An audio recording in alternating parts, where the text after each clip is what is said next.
Welcome back to Harry's Cosmos. Today's adventure: what if Harry and Hermione claim the lost thrones of their bloodlines? If you're enjoying these tales, do smash that subscribe button and ring the bell so a new story always finds you. Now let's begin. Chapter 1. The letter. Beneath the letter, the kitchen at Grimmauld Place smelled of toast and pipe smoke, and Harry had decided that was the smell of being safe. He sat at the long scrubbed table with his elbows planted on either side of a chipped plate, watching Sirius try to bully the kettle into boiling faster by glaring at it. The glaring was not working. It never did. The kettle took its own time, the way the old house took its own time about everything, and Sirius huffed and dropped into the chair across from Harry, betrayed, his expression promising the kettle a reckoning. "You'd think," Sirius said, "that a house with this much dark magic soaked into the wallpaper could manage a decent cup of tea before noon."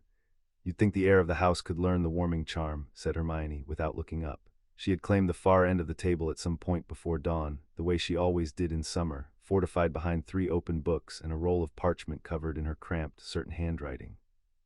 A teacup sat at her elbow, long gone cold, which told Harry she'd been reading since the birds started. Her hair was tied back and already losing the fight. There was ink on the side of her hand. "I know the warming charm," Sirius said with dignity. "I simply prefer to suffer like an ordinary man." "You've never been ordinary in your life." "No," Sirius agreed, pleased. "I haven't."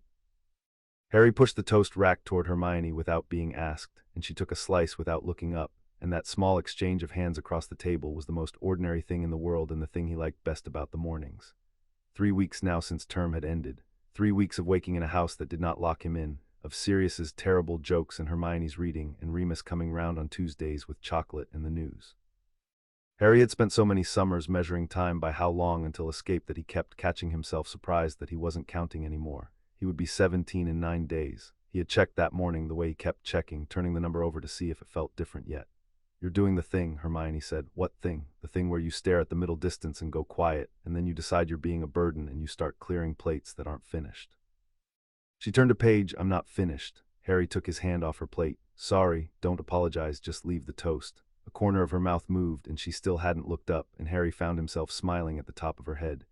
Creature shuffled in from the pantry then, muttering, carrying a fresh pot of tea that nobody had asked him for, and that he would have died before admitting he'd made out of anything resembling fondness.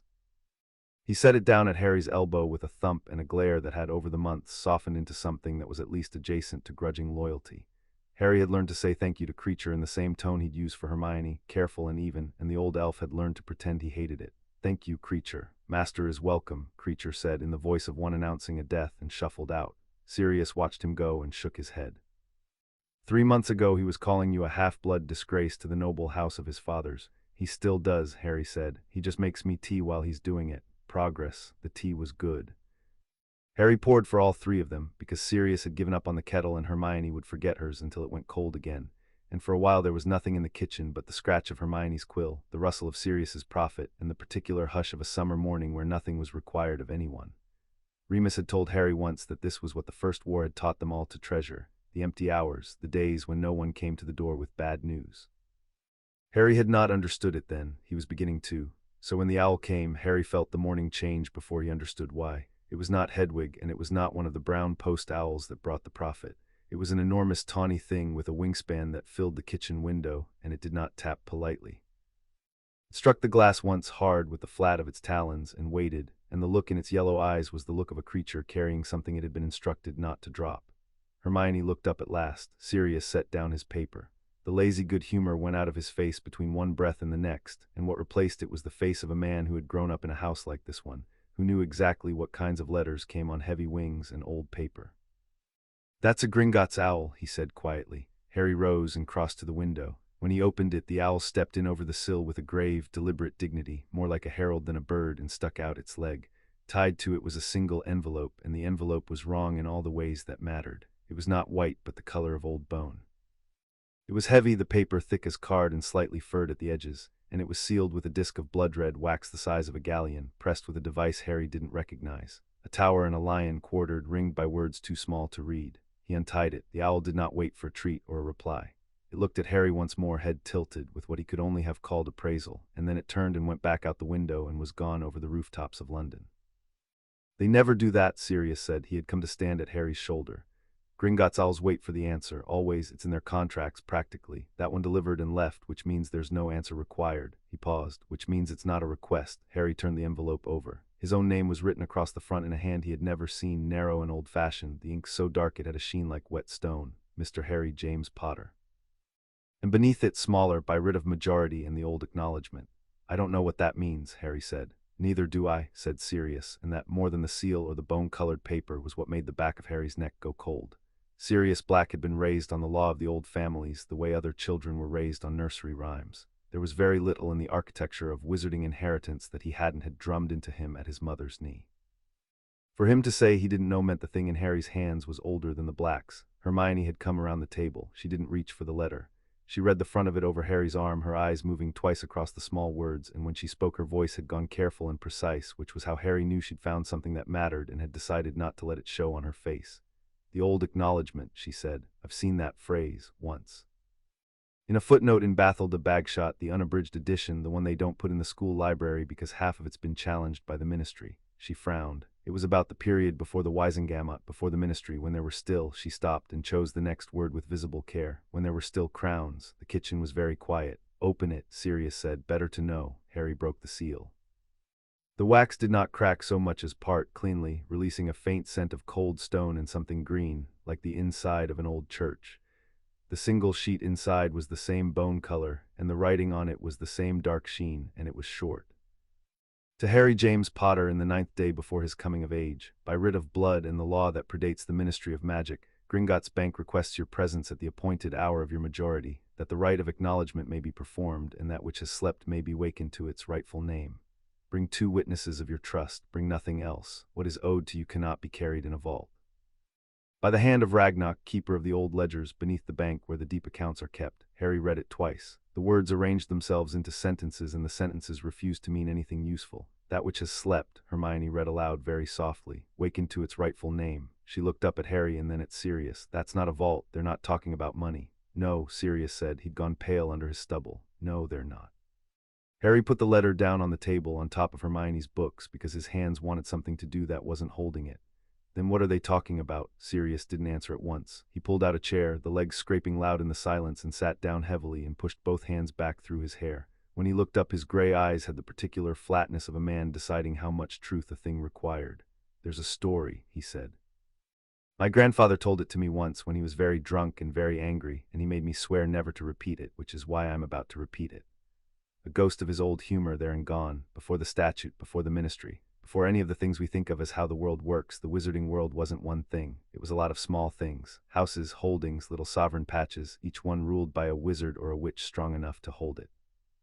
And the strongest of those didn't call themselves lords. They called themselves kings and queens. They wore crowns that weren't gold. They were magic. Sovereign magic bound into a bloodline, passed down by blood and by ritual, not by gold and not by Gringotts.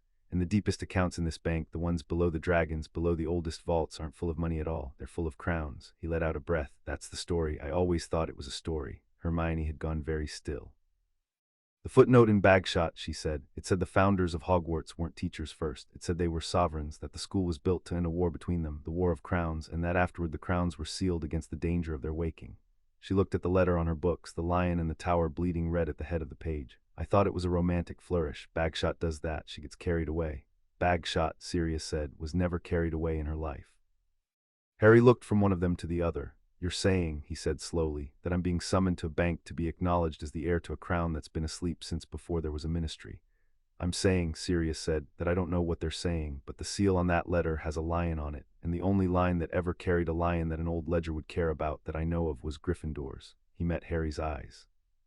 "And you, my reckless godson, are descended from the Potters, and the Potters married into the Peverils, and the Peverils were old before old meant anything. I always knew your blood ran deep. I didn't know it ran that deep." Harry sat down. The chair was solid under him, and the table was solid, and the tea was going cold in 3 cups, and none of it felt as solid as it had 10 minutes ago. "There's a lion," Hermione said quietly, tracing the seal with one fingertip, "and a tower."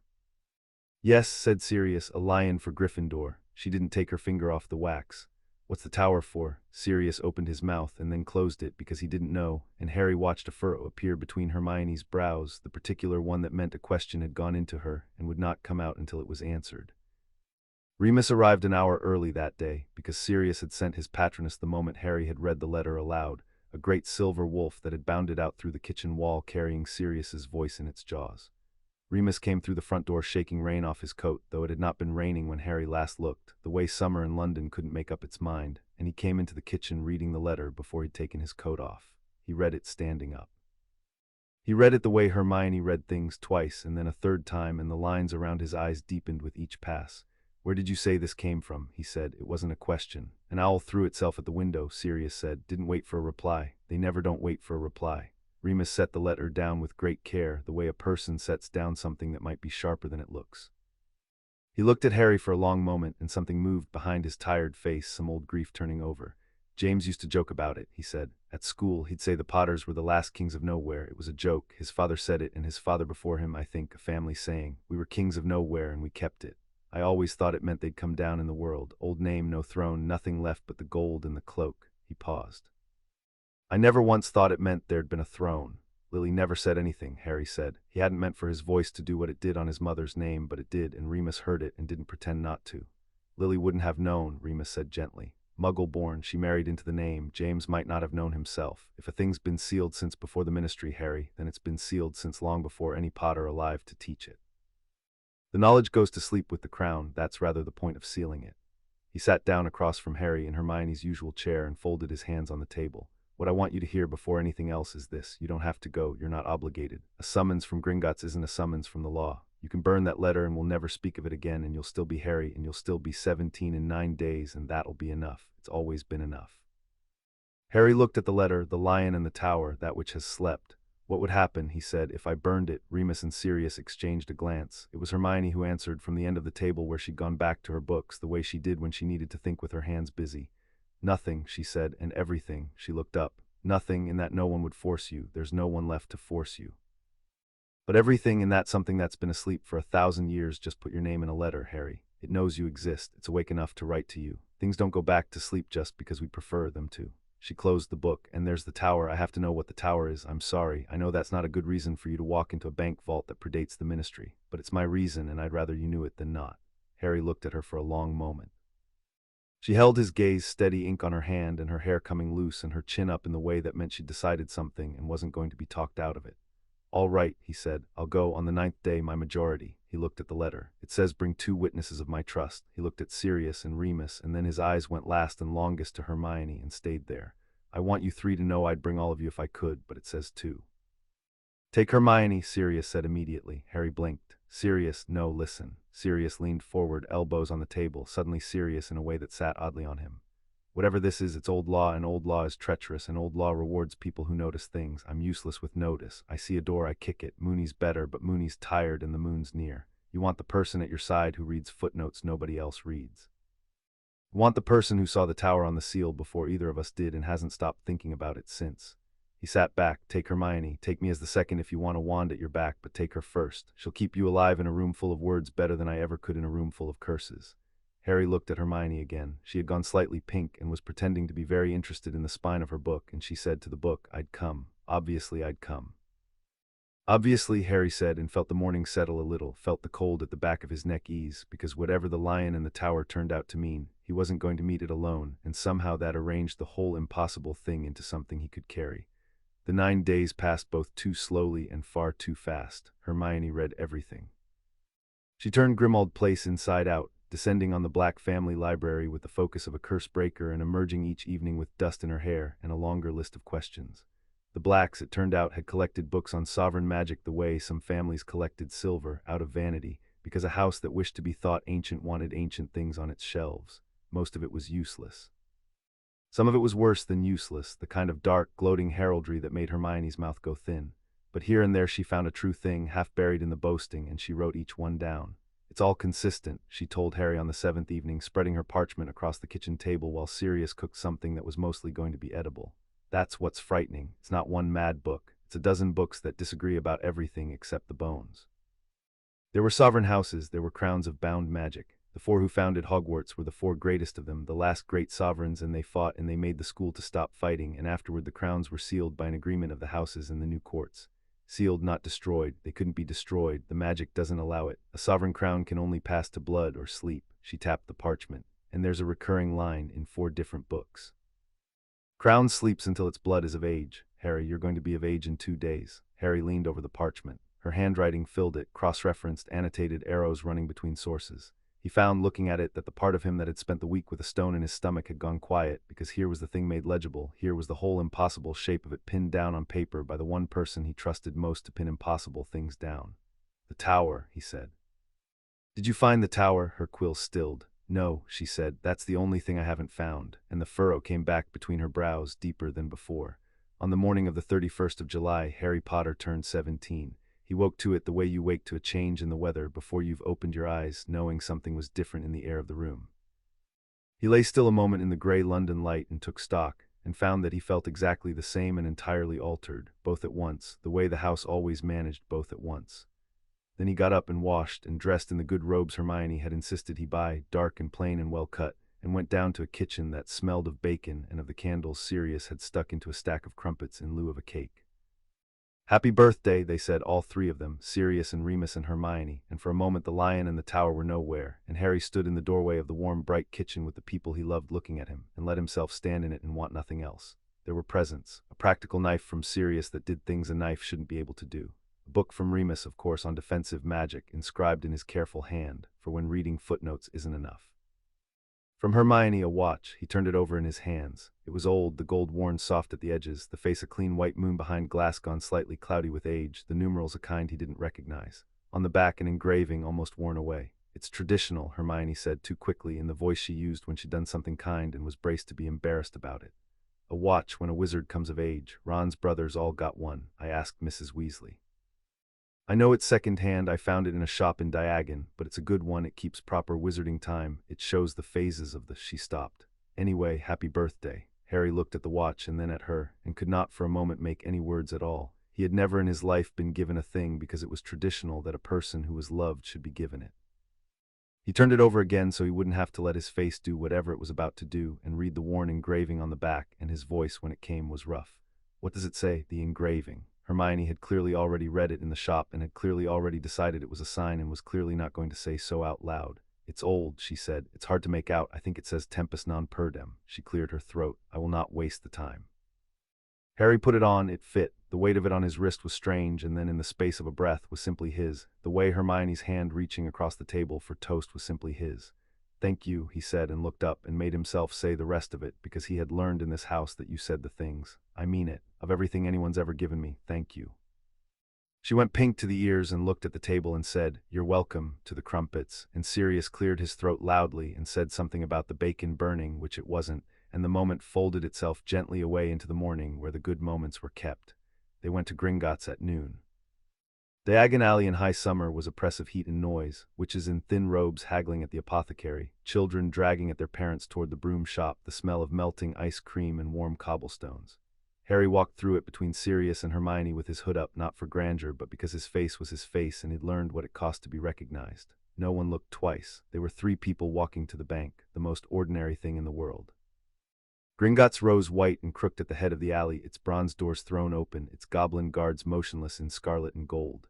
Harry had been here a dozen times. He had ridden the carts down to his vault, had watched goblins weigh gold on scales finer than a hair. He thought he knew the bank. He did not know the bank. A goblin was waiting for them inside the doors, not at a counter where the long lines of customers shuffled forward to exchange galleons for pounds and pounds for galleons.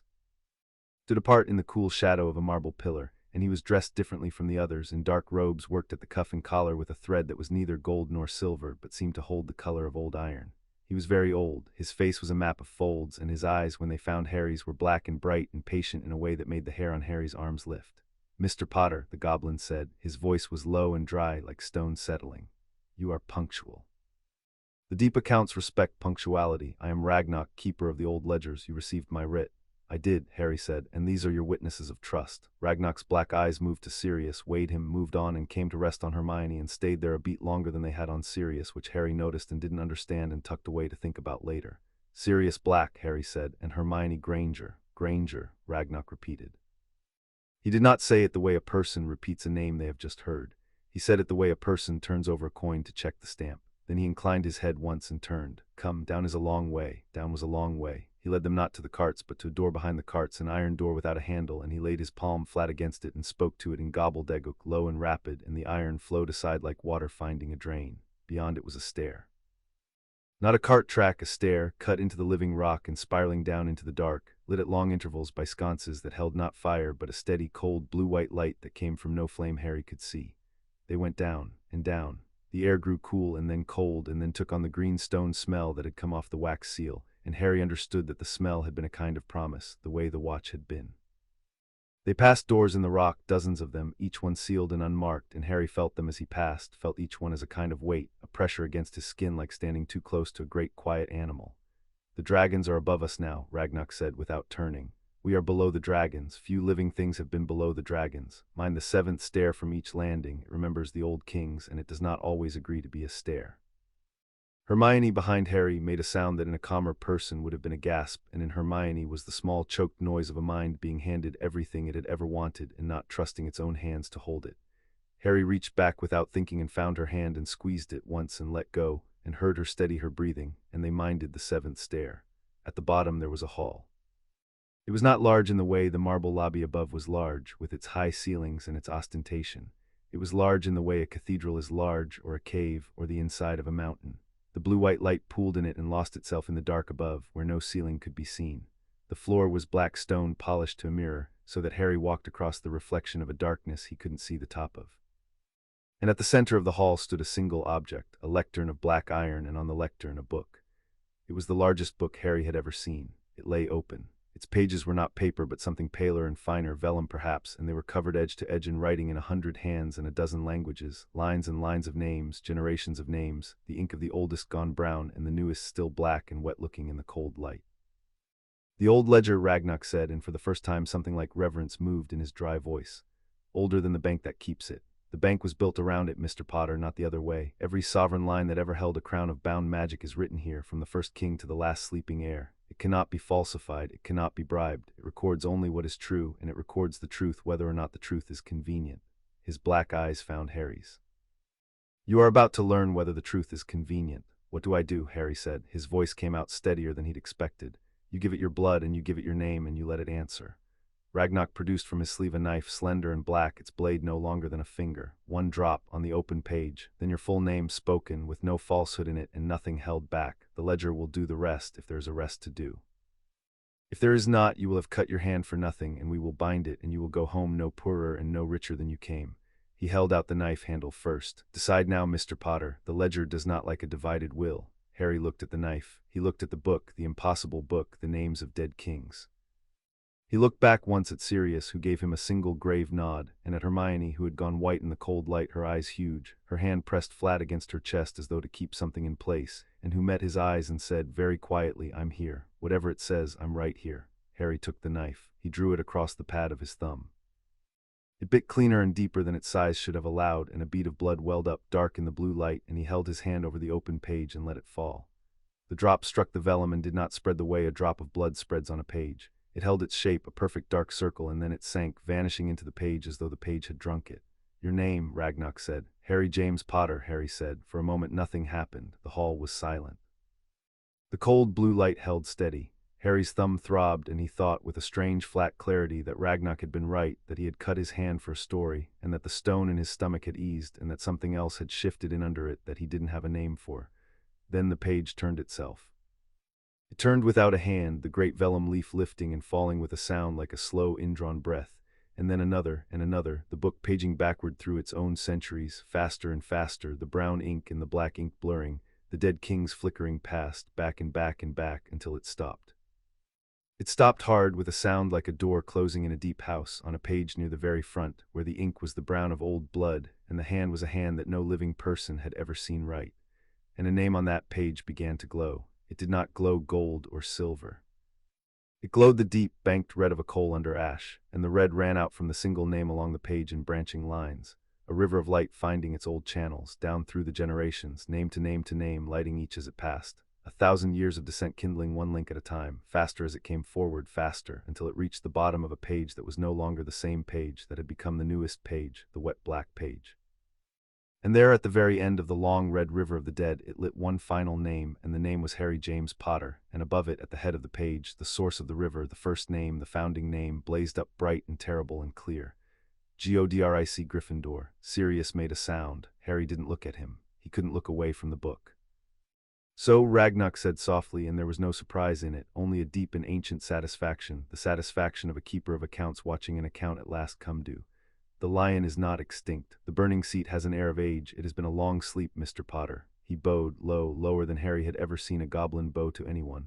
It has been 1,000 years. The red light held steady now, a line of fire running through a book, connecting Harry to a dead king through 1,000 years of blood, and Harry stood and looked at his own name burning at the bottom of it, and could not have said a single word if his life had hung on it. It was Hermione who moved. She came forward, drawn, her cursebreaker's focus overriding everything else, her white face lit red by the glowing names, and she leaned in over the great open page to read the river of light, her lips moving, tracing the descent, and her hand came down on the edge of the lectern to steady herself. Her bare hand on the iron of the lectern, on the rim of the old ledger that recorded only what was true, and the book reacted. It was different this time. Harry felt the difference before he saw it. The red river of Gryffindor's line dimmed, banking back down under its ash, its attention drawn elsewhere. The cold blue light in the hall flickered once, twice, like a held breath, and then, beneath Hermione's hand, the vellum began to glow again, but not red. It glowed blue. A deep, clear, cold blue, the blue of high air and deep water, the blue of the light in the sconces, and it spread out from beneath her fingers, and the page turned again of its own accord, paging backward, and Hermione snatched her hand away and stared at it and stared at the book and said, "No, no, that's not, I'm not," and the book did not care what she was not. It stopped, near the front, on a page as old as Gryffindor's. And a name at the head of that page kindled, blue and bright and high and clear, and the river of light ran down from it through the generations, name to name, link to link, 1,000 years of descent, faster and faster, forward and forward. Ragnar had gone very still. Sirius had stopped breathing. Harry watched the blue river run down the page toward the present, toward the newest page, toward the bottom, and he watched it reach a name there and light it, and the name it lit, glowing blue and clear and undeniable in the great book that recorded only the truth, was Hermione Jean Granger. And at the head of the page, the source of the river, the founding name, blazed up bright and high and terrible, and it was a tower of light, and beneath the tower, in the old brown hand of someone dead 1,000 years, was written, Rowena Ravenclaw. The hall rang with silence. Hermione stood with her hand still half raised where she'd snatched it back, her face white as the vellum, her eyes fixed on her own name burning blue at the foot of 1,000 years of descent, and her mouth moved without sound and then with sound very small. "That's wrong," she said. "I'm Muggle-born. My parents are dentists. My parents are in Australia. That's wrong. The book is wrong." "The ledger," Ragnar said, and his dry voice had lost every trace of its earlier composure. "Gone hushed, gone low and stripped, is never wrong. The ledger cannot be wrong. It records only what is true." His black eyes moved from Hermione's burning name at the foot of the page to the blazing tower at its head, and then to Harry's name, the red line, the lion on the page before, and something vast and old and full of consequence moved behind his ancient face. 2 crowns, he said, almost to himself.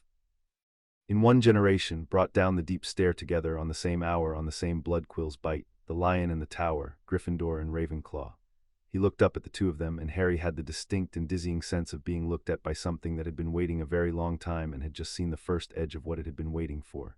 "This has not happened," Ragnar said, "since the founders themselves walked the world. And the founders, when last 2 of their crowns woke together, made a school to hold the peace, and before that made a war." "There's a mistake," Hermione said again, but her voice had changed. It had stopped arguing with the book. It had started underneath to believe it. Harry, my parents are, I would know, I would have known, someone would have." Harry crossed to her. He didn't think about it. He took her hand, the one that had touched the ledger, and folded it in both of his, and her fingers were cold and they were shaking, and he held them still. "Hey," he said, "look at me, not the book, me." She looked at him. Her eyes were too bright. "You wanted to know what the tower was," he said quietly. "On the seal, you said you had to know what the tower was and that it was your reason for coming." He held her gaze steady, the way she'd held his upstairs in the kitchen 9 days ago. "Now we know what the tower is. It's me," Hermione whispered. "The tower's me. It's you," Harry said. "And whatever that means, whatever they did to make you not know, whoever hid it, we're going to find out together. You're not finding this out alone any more than I was going to walk down here alone." He didn't let go of her hand. Behind them, the 2 rivers of light burned on in the great book, red and blue, the lion and the tower, side by side in the dark below the dragons, after 1,000 years of sleep.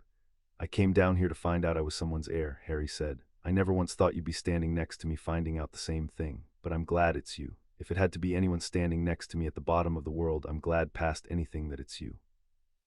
Hermione looked at him and at their joined hands and at the impossible blue light spelling her name in a book older than the Ministry, and the white tension in her face did not go away, but it made room beside it for something steadier, something that had Harry's 2 hands wrapped around hers at the center of it.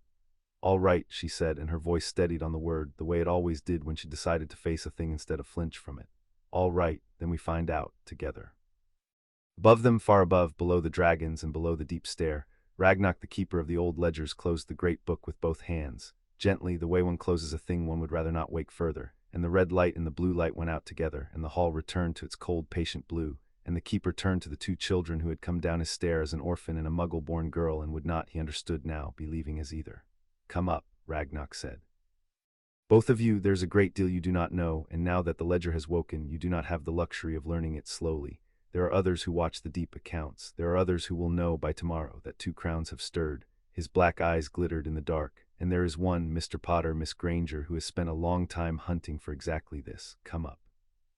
The deep stair is no place to speak his nut. Chapter 1 and Chapter 2. The keeper's confession. The chamber Ragnak led them to was not below the dragons. It was above them, high in a part of Gringotts that no customer ever saw, reached by a stair that climbed instead of fell, and where the deep hall had been black stone and cold blue light, this room was warm. A fire of red coals burned in a grate of beaten copper. Walls were lined with ledgers, thousands of them, their spines stamped in the iron-colored thread Ragnak wore at his cuffs, and a long table of dark wood ran down the center, set with a jug of water and 3 cups and nothing else. Sit, Ragnak said. You will want to be sitting. Harry sat. Hermione sat beside him close, their chairs nearly touching, and she had not let go of the parchment she'd brought from Grimmauld, the one with all her notes, though her hands had stopped being steady enough to write on it. Sirius took the chair at Harry's other side and turned it slightly, so his back was to the wall and his eyes were on the door, an old habit Harry had stopped noticing until now, when it made him glad of it. Ragnak did not sit. He stood at the head of the table with his hands folded into his sleeves, and the firelight ran red along the folds of his ancient face, and he looked at the two of them for a long moment before he spoke, the way a man looks at a thing he has read about all his life and never expected to see. What do you know, he said, of the time before the ministry? A little, Hermione said. Her voice came out thinner than usual, and she heard it, and the next words were firmer. There were sovereign houses.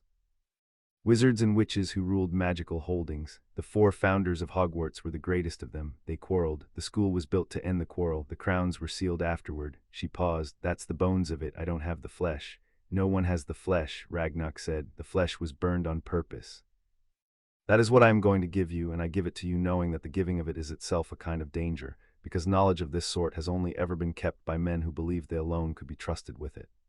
His black eyes glittered. I do not believe that. The goblins keep the accounts. We do not keep secrets to make ourselves great. We keep them because they are owed, and an account that comes due is paid, whether or not the wizard who comes to collect is wise enough to hold it. He inclined his head. You came to collect, Mr. Potter, Miss Granger, so, the flesh. He drew one hand from his sleeve and passed it over the surface of the table, and where his hand passed, light gathered, the same cold blue of the deep hall, rising out of the dark wood into shapes, 4 shapes. They turned slowly above the table, drawn in light, and Harry understood without being told that he was looking at crowns. The first was a circlet of jagged points, like a fire frozen at the moment of leaping, and at its brow burned a single shape Harry knew, a lion mid-roar. The second was tall and slender and many-pointed, a thing of spires and fine bridges, more like a tower built small than a crown, and at its peak hung a single drop of blue light, clear as a star. The third was low and broad and round, almost humble, set with a single cup. And the fourth was a coil, a crown made to look like a serpent swallowing its own tail, and where its head met its tail, a single green eye opened and watched the room. The 4 crowns of the founding, Ragnak said. Gryffindor, Ravenclaw, Hufflepuff, Slytherin, not metaphors, not jewels. They are sovereign magic, bound by the founders into objects that could be passed by blood, and the magic in them is older than the founders themselves, who did not make it so much as catch it and shape it, the way a man catches a wild horse he did not breed. He let the 4 crowns turn. Before the founders, the wizarding world was 1,000 small holdings, each ruled by whatever wizard could hold it, and they made war on one another the way running water makes its way downhill, without thought, because it was simply what power did when nothing taught it otherwise. The 4 founders were the first to be strong enough to stop it. Each gathered the small holdings of a quarter of the land. Each took up a crown. And for a time, a single generation, there was something the histories never had before and have never had since. He paused. There was peace held by 4 sovereigns who did not need to fear one another because each was the equal of the rest. And then they fought, Harry said, and then they fought. Ragnak's voice did not change, but something in the room did, the coals settling, the light of the crowns dimming a shade. The histories you have read blame Slytherin. They say he wished to bar the children of Muggles from the magic, and the others would not have it, and so he left, and the fellowship broke. That is true, and it is a child's version of the truth. The deeper truth is this: 4 sovereigns, each the equal of the rest, is a peace that holds only so long as all 4 wish it to. When one ceased to wish it, there was nothing above them to compel him, because they had made themselves the highest things in the world. There was no court over a king. There was only another king and another crown and war. His hand moved, and the 4 crowns drew apart from one another, and lines of red light sprang up between them, and Harry watched a war drawn in light over a goblin's table, 4 crowns turning their points against one another, the land between them burning. The War of Crowns. It lasted 9 years. It killed more of our kind than any war before or since, including the 2 you would call recent. It very nearly ended us. And when it ended not in victory but in exhaustion, the 4 houses broken and bled and afraid of what they had made of themselves. The red light died. The 4 crowns drew back together, dim now banked. And so they did the only thing that had ever been done that might hold. They built a school. They put their 4 houses under one roof and gave them to children, so that the magic of the founders would pass not as sovereignty but as schooling, not as crowns but as lessons. And they sealed the crowns. By agreement of all the surviving houses, sworn and bound, the 4 crowns were put to sleep, to wake only to blood of age, and the knowledge of them was buried, so that no ambitious wizard could go looking for a throne. Because a throne, Hermione said slowly, invites a war. Because a throne, Ragnock agreed, invites a war, yes. That has been the law and the wisdom for 1,000 years, Miss Granger, and I will not tell you it is foolish, because I have read the ledgers of that war, and they are 9 years long, and every line is a name. He looked at her. But I will tell you what the law and the wisdom forgot. A thing that is sealed is not a thing that is gone. The crowns slept, they did not die. And a sleeping crown is a crown that can be woken by the right blood or by the wrong hand, and the wisdom that sealed them spent 1,000 years pretending the wrong hand would never come. The green eye on the serpent crown opened again, slow. It has come. The fire popped. No one spoke for a moment. Then Harry said, because someone had to, Voldemort. Sirius flinched at the name out of long habit. Ragnock did not. The line of Slytherin is not extinct, Ragnock said. It has narrowed to a single thread, and that thread is the wizard you name. He learned some years ago what the wisdom of 1,000 years was built to keep men from learning. He learned that there are crowns. He has been hunting them since. He cannot wake the serpent crown until certain things are true, and he has been making them true, patiently, the way such men are patient. And he does not intend to wake one crown, Mr. Potter. A man who has split his own soul to live forever does not intend to be one king among 4. The serpent's green eye fixed on Harry. He intends to wake the serpent crown and take the other 3 by conquest, as Slytherin tried and failed to do 1,000 years ago, and to make himself the single sovereign over all of it, with no court above him and no equal beside him, and nothing in the world able to compel him to stop. He let that sit. That is what woke this morning when your blood touched the ledger. Not only your inheritance, the end of the 1,000-year sleep. 2 crowns have an air of age on the same day in the same hour. The board is set. He will know it by tomorrow if he does not know it already. Hermione had gone very still beside Harry. He felt her stillness more than saw it, the particular quality of her when she had stopped reacting and started thinking, fast and hard, and when she spoke it was not about Voldemort at all. My binding, she said. You said on the stair that there are things I don't know. The ledger named me Ravenclaw's heir, but I didn't know. I've never known. I was raised by muggles, dentists in Hampstead. I have memories, whole years of memories, birthdays, school before Hogwarts. None of it is true. Some of it is true, Ragnock said, and for the first time his voice gentled fractionally, the way stone gentles when water has worked at it a long time. I will tell you what the bank can see, Miss Granger, and no more, because what the bank can see is fact and the rest is a wizard's business, and I will not guess at a wizard's business and call it truth. He moved his hand again, and the 4 crowns vanished, and in their place rose a single shape, a knot of light blue and gold threads wound tight around a small flickering core. This is you. This is what the ledger felt when your hand touched it. Your blood is Ravenclaw's, true and direct, a cadet line that ran quiet for centuries and never went out. That is fact, the ledger cannot lie, but around your blood there is this. His finger touched the knot of gold thread, a concealment, a binding of lineage placed on you when you were very young, perhaps an infant. It does 3 things. It hid your name from the records so that no one searching would find a Ravenclaw heir. It bound the deep memory of your line so that you would not know what you were. And it muffled your magic, banked it down beneath what you were born to, so that you would seem ordinary, so that you would seem, he paused, choosing the word with care, explicable. A clever muggle-born witch, gifted but explicable. No one looks twice at a gifted muggle-born. Everyone would look twice at the last heir of Ravenclaw. Hermione's hands had gone white around her parchment. Someone did this to me.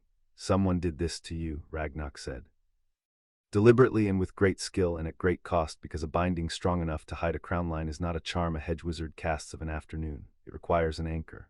A living wizard who holds the binding in place year on year, the way a man holds a rope that holds a stone over a well. The moment that wizard dies or releases his grip, the binding fails and everything beneath it comes up at once. Your memory, your magic, your name. He looked at her steadily. The bank can feel the anchor's hand on the rope. We cannot see the face, but a hand of that strength leaves a signature, the way a great wand-maker's wands all carry something of the maker. I have felt this signature before, Miss Granger, on other workings of protection mostly, workings of concealment, workings done always by a wizard who believed he was doing them for the good of the one concealed. The green firelight moved on his face. I will not name him in my own bank because I deal in fact and a signature is not a name. But you are clever, and you have been clever your whole life because you were built to seem only that clever and you outran the building of it. So I think you already know whose hand is on the rope. Harry knew. He knew before Hermione turned to look at him, and he saw in her face that she knew too, and neither of them said it, because saying it in the warm high room of the Goblin Bank felt like it would make it too true too fast. It was Sirius who said it. Sirius, who had gone gray and rigid in his chair, who had heard a wizard who believed he was doing it for the good of the one concealed, and made the same arithmetic everyone in the room had made. Dumbledore, Sirius said. It's Dumbledore. He bound her. He's had his hand on a rope holding Hermione's whole life down a well since she was a baby. I have given you fact, Ragnarok said, which was not a denial. What you do with it is a wizard's business, but I will give you one piece of counsel freely which the bank does not usually do. When you go to the wizard whose hand is on the rope, do not go expecting a villain. The signature I feel is not the signature of a man who hates the thing he binds. His ancient eyes moved between Harry and Hermione. It is the signature of a man who loves it and has decided that he loves it too much to let it be free. Those are the most dangerous men of all and the hardest to fight because every cruel thing they do gently and they are never, ever wrong in their own eyes. Harry made himself ask the question that mattered because someone had to be practical in a room full of dead kings. How does it work, claiming one, if I decide to? What do I actually do? You cannot take a crown, Mr. Potter. Ragnarok said it with a certain relish, the relish of a lawyer laying down the one rule that all the cleverness in the world cannot bend. That is the first thing, and the thing most wizards never understand, because wizards think power is a thing you reach out and seize. A sovereign crown cannot be seized, it can only be recognized. You go to the seat of the line, the place where the founder's magic still pools, and you present yourself, and the crown decides whether you are what you claim to be. If you are not of the blood, it does nothing, and you have made a long journey for a cold hall. If you are of the blood but not of age, it does nothing and waits. And if you are of the blood and of age both, then it sets you a trial. His black eyes moved to the dim turning shapes of the four crowns. Each founder bound into their crown the thing they prized above all others, the virtue by which they judged a person fit to hold their power. Gryffindor prized courage, and not the loud sort, the sort that costs. The crown will set you a trial of it, and the trial will be real, and if you fail it you do not lose a game, Mr. Potter, you lose your life, because the magic does not pretend, and a crown does not gentle its judgment for a boy it likes the look of. He paused. Ravenclaw prized truth and the judgment to bear it. Her trial is of a different shape and no less dangerous, and Miss Granger will face it on a day of her own choosing and not before. And if we pass, Hermione said, what then? Practically, what does a crown actually give a person, in a world that has a ministry and a Wisengamot and laws against exactly this? A great deal that the ministry would very much rather you did not have. For the first time, something close to humor moved in the old goblin's face. The seats first. Each founding house held a hereditary seat on the council that became the Wisengamot, a seat that has sat empty and voting by proxy for 1,000 years, its voice cast by the chief warlock in trust.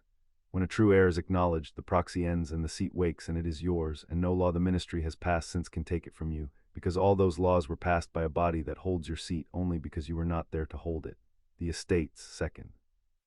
Land and wards and halls that have slept under fidelity charms keyed to blood, waiting. And the magic, third and last and greatest. Sovereign magic does not make you a better duelist, Mr. Potter. It makes you a fixed point.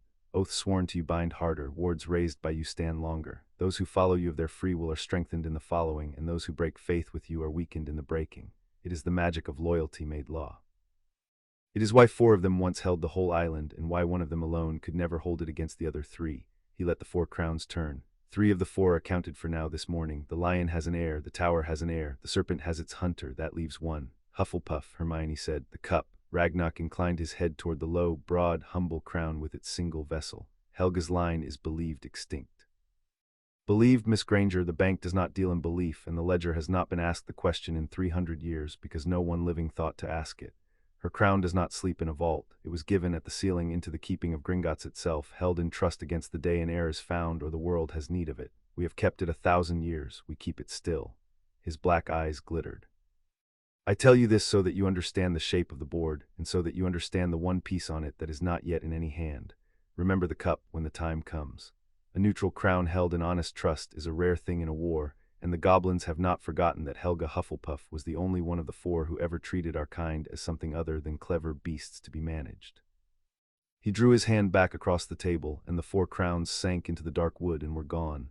Now, you have your fact, and you have your mechanics, and you have a great deal to carry up the stair. Go and carry it. They came up out of Gringotts into the ordinary roar of Diagon Alley, and the sun was too bright, and the noise was too loud, and the ice cream still smelled of summer, and Harry walked between Sirius and Hermione through a world that had not changed at all, while everything in it had changed completely. Hermione did not speak the whole walk back to the apparition point.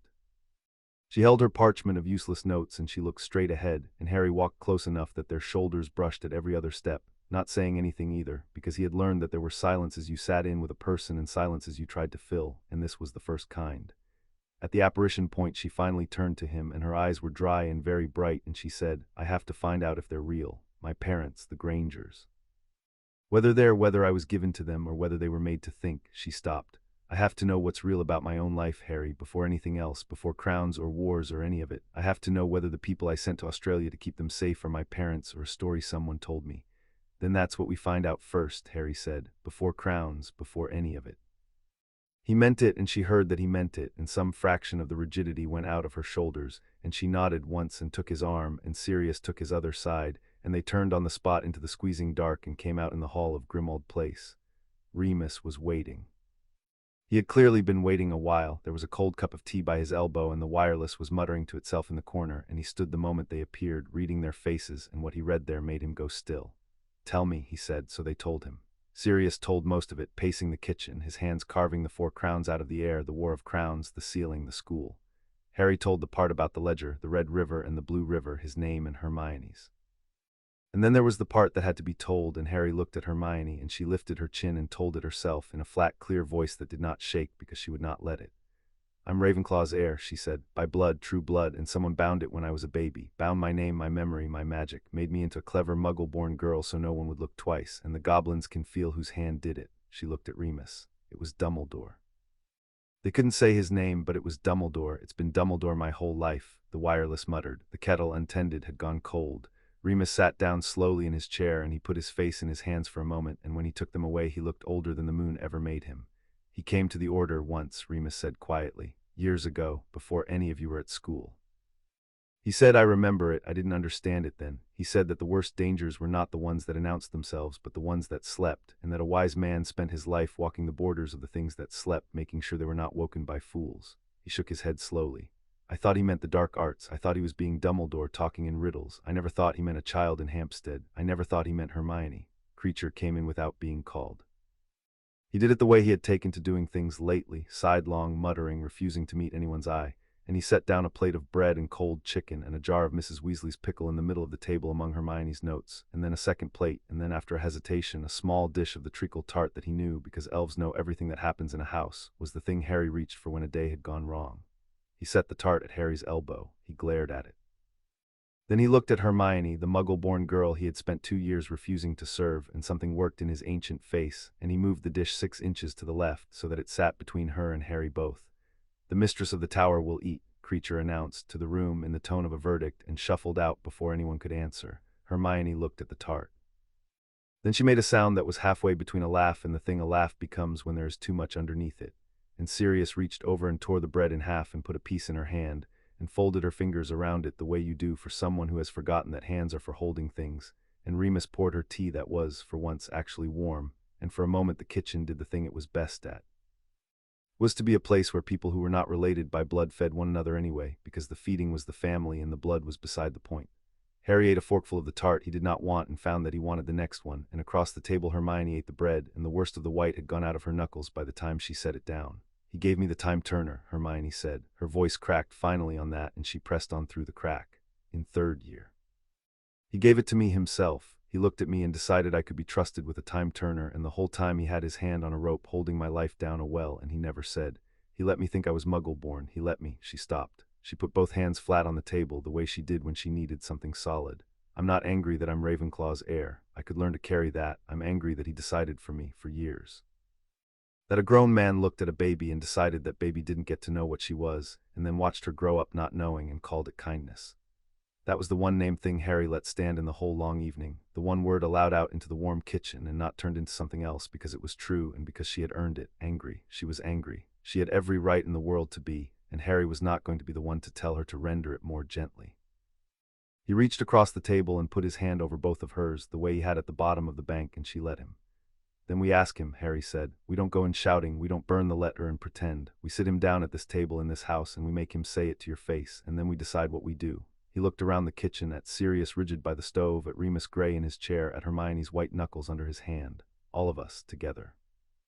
The wireless in the corner chose that moment to crackle and clear, and a voice that was very old and very warm and entirely unhurried said, into the quiet kitchen, I would be glad to. Albus Dumbledore stepped out of the green roar of the kitchen fire as though he had been invited, which in a sense Harry supposed he had. The order's flute connections ran through Grimmauld Place, and he had clearly been listening to the wireless on the other end, which had never been a wireless at all. He shook the soot from his robes, which were a deep midnight blue stitched with silver, and he looked at the four of them around the table with an expression of such mild, sorrowful kindness that Harry felt his hand tighten over Hermione's before he had decided to do anything at all.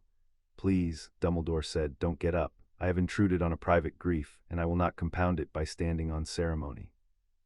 His blue eyes moved over them, lingering on Hermione, and there was something in them that was genuinely sad and did not, for one instant, look like a man who thought he had done wrong. Hello, Hermione, he said gently. I imagine you have a great many things you would like to say to me. I will hear all of them, but first I think you would like me to say it plainly, without riddles, because you have had enough of riddles from me to last a lifetime. He inclined his head, an old man asking permission to confess.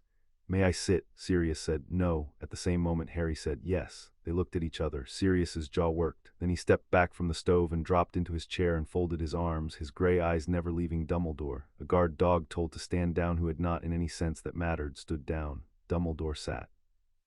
He did it carefully, an old man's care, and he folded his long hands on the scrubbed table among Hermione's scattered notes, and he looked at the parchment with all her cross-references and her arrows, and something moved across his face that might in a younger man have been shame. You have been busy, he said. You always were. I used to take such pleasure in it. I would set the school a problem and you would bring me back the answer and 3 questions I had not thought to ask. He looked up. It was one of the great sorrows of these last years, Hermione, that the more remarkable you became, the more carefully I had to look away from it. Do you understand what I am telling you? Every time you outshone what you were supposed to be, every time you were cleverer than a muffled girl ought to be, I felt the rope strain in my hand and I held it tighter and I told myself it was for your sake. He drew a slow breath. It was in part for your sake. It was also in part because I was afraid. I would like to be able to tell you it was only the first. It was not. You bound me, Hermione said. Confirm it out loud in front of them. I bound you, Dumbledore said. There was no hesitation in it and no defense, and that somehow was worse than either would have been. When you were 14 months old, I went to a house in Hampstead to 2 good people who could not have children of their own and who had been told, by means I arranged, that a child needed them. I gave them you.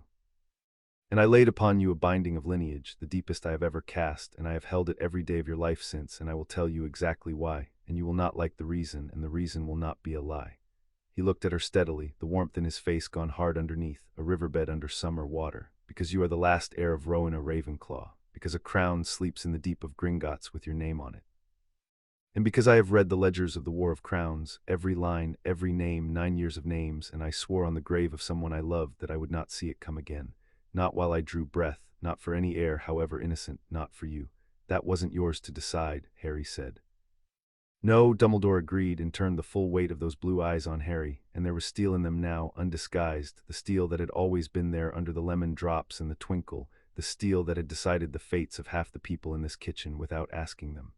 It was not mine to decide. You are quite right, Harry. And yet someone decided it, because the alternative to someone deciding it was to leave 2 sovereign crowns lying in the dark for the first ambitious child of the right blood to wake, and you have met, I believe, exactly how ambitious such children can be.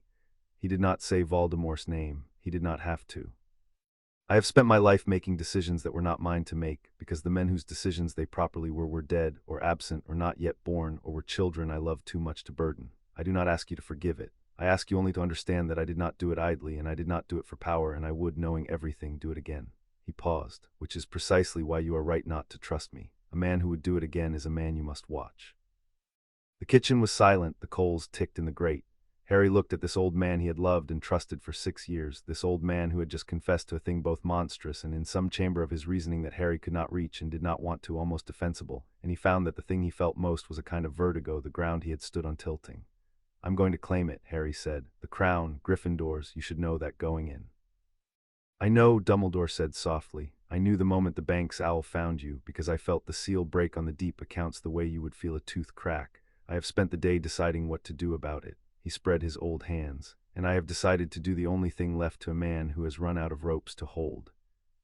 I have decided to advise you against it, knowing you will not listen, and then to help you anyway, knowing that you claiming it is now the lesser of the dangers, because the greater danger is already awake and hunting, and if a crown is to be woken, far better it wake to hand. I have spent 6 years teaching to be kind." "How far along is he?" Harry said. "Voldemort, the goblin said he's been making things true patiently so he can wake the serpent." "How close?" Dumbledore's old hands stilled on the table. "Closer than I have told the Order," he said. "Closer than I have told anyone, because the knowing of it is itself a weapon, and I have hoarded it the way I hoard all the worst things, alone in the dark, where I tell myself it can do no harm." He looked at Harry with the steel showing plainly now. "He has the seat of his line. Slytherin's Hall woke to him years ago, before any of us understood what waking was. He has not been able to take up the crown, because the serpent's trial is the cruelest of the four, and even he has balked at its price, but he is no longer balking. He has been gathering the old houses to him, not by terror alone, but by promise. Do you understand the promise, Harry? He goes to the Knots and the Selwyns and the Rosiers, families who have spent 1,000 years as lords pretending the word still means something, and he tells them the truth no one has told them since the sealing. That there were once crowns, that sovereignty was real, that the ministry is a clerk's invention, a thing of forms and committees that any true king would brush aside. And then he tells them that he will be that king, and that those who kneel early will be lords again in earnest, with land and law and the lash, the way their blood remembers." He shook his head slowly. "It is a very old song, and the old houses have been waiting 900 years to hear someone sing it. Half of them are already his, not from fear. From hunger, and the ministry can't stop him," Hermione said. It was not a question. Her strategist's voice had come back, flat and quick. "Because the moment he wakes a real crown, every law they'd used to stop him was passed by a body that only exists because the crowns were asleep. He doesn't break the ministry, he just stands up and it stops being real. You see it exactly." Dumbledore looked at her, and the pride in it was real and did not make it better. "That is what no one in the Wisengamot understands, and what I have not been able to make them understand without telling them the secret I have spent my life keeping. They believe they are fighting a terrorist, a very dangerous wizard with a following of murderers, yes, but a wizard bound by the same world they are bound by. They do not know that he is reaching for a thing that sits above their world entirely. When the serpent crown wakes, their laws will not bend. They will simply cease to apply, the way the rules of a children's game cease to apply when an adult walks onto the pitch." He spread his hands. "That is why I bound the other crowns so deep and held them so long, so that when he stood up there would be nothing for him to stand against, and the wizarding world might at least be spared a war of crowns on top of the war it already has. 1 king is a tyranny, 4 kings is a slaughter. I chose the tyranny and prayed I could outlive it and unmake it quietly at the end." His eyes went, for the first time, to the dark window, the London night beyond it. "I did not plan to be outlived by my own caution, but the bank has woken 2 crowns I cannot put back to sleep, and so my plan is ash, and I am an old man at a kitchen table asking children to be wiser than I was. They're not children." Remus said it quietly from his chair, and he did not raise his voice, which was how everyone in the room knew to listen. "You keep saying it, Albus, children. You said it about James and Lily, and they were 19 and they died grown. You said it about Sirius, and he spent 12 years in Azkaban for a crime he was too loyal to have committed. You've a habit of deciding when a person is old enough to bear a truth, and your reckoning runs late and people die in the gap." He folded his hands. "Harry is 17, Hermione is of age. They've fought your war for 6 years while you parceled out what they were allowed to know an inch at a time. They are not children. They are the 2 people in this kitchen with the least cause to trust you and the most reason to be in the room, and if you have come here to manage them the way you managed her cradle, you can go back through that fire." Dumbledore took it. He did not flinch from it, and he did not argue, and that somehow was its own kind of answer. "You are right to say it, Remus," he said, "and I noticed that you said it, and that the Sirius of 10 years ago would have said it with a wand out, and the Sirius beside you now said nothing at all, because he has learned that the wand is not always the strongest thing in a room." His eyes moved to Sirius. "You have grown careful, old friend. It does not suit you, and it is the best thing that has happened to you." "Don't," Sirius said low. "Don't you dare praise me for surviving what you let happen to me. Sit at our table and answer the children's questions, and when they tell you to leave, leave." His gray eyes did not waver. "That's the whole of the trust you've got left in this house, Albus, the right to answer. Spend it well." Dumbledore's eyes moved to Hermione. "And you, child, I will not hold the rope a moment longer than you wish me to. Say the word, and I release the binding here tonight in front of these witnesses, and everything I hid from you comes back at once, your name and your memory and your full magic, and it will not be gentle, and I will not pretend it will." He bowed his head. "It was never my right to hold it. It was only, I believed, my duty. I was wrong about the right, and I may have been wrong about the duty. Tell me which night you wish to become wholly yourself, Hermione, and I will be there, and I will let go." Hermione looked at him for a long moment. Then she looked at Harry and at Sirius and at Remus, the people who had sat with her through all of it and had not once told her to feel it more quietly, and something in her gathered itself, the regal thing that had been muffled 14 months into her life and had never quite agreed to stay muffled. "Not tonight," she said. "Tonight I find out whether the Grangers are my parents. That comes first, before any crown, before becoming wholly anything. And then when I know what's real, I'll choose the night, and it won't be your choice, Professor. It'll be mine. The first thing I do as myself will be the first thing in my whole life that was mine to choose, and I'm not handing it to you to make easy." She lifted her chin. "You'll be there because I say you'll be there, not because you decided." Dumbledore looked at her, the last air of Ravenclaw he had spent her life concealing, and the steel and the sorrow in his old face met somewhere Harry couldn't see, and he inclined his head to her, lower than Harry had ever seen him bow to anyone, lower even than Ragnarok had bowed in the deep hall. "As you say," said Albus Dumbledore, "as you choose, your majesty." And the title, offered quietly across a kitchen table strewn with notes and cold tea, landed in the room like a stone into still water, and Harry watched the rings of it spread across all their faces, and knew that whatever they had been before they walked into the bank that morning, they were not that any longer and would not be again.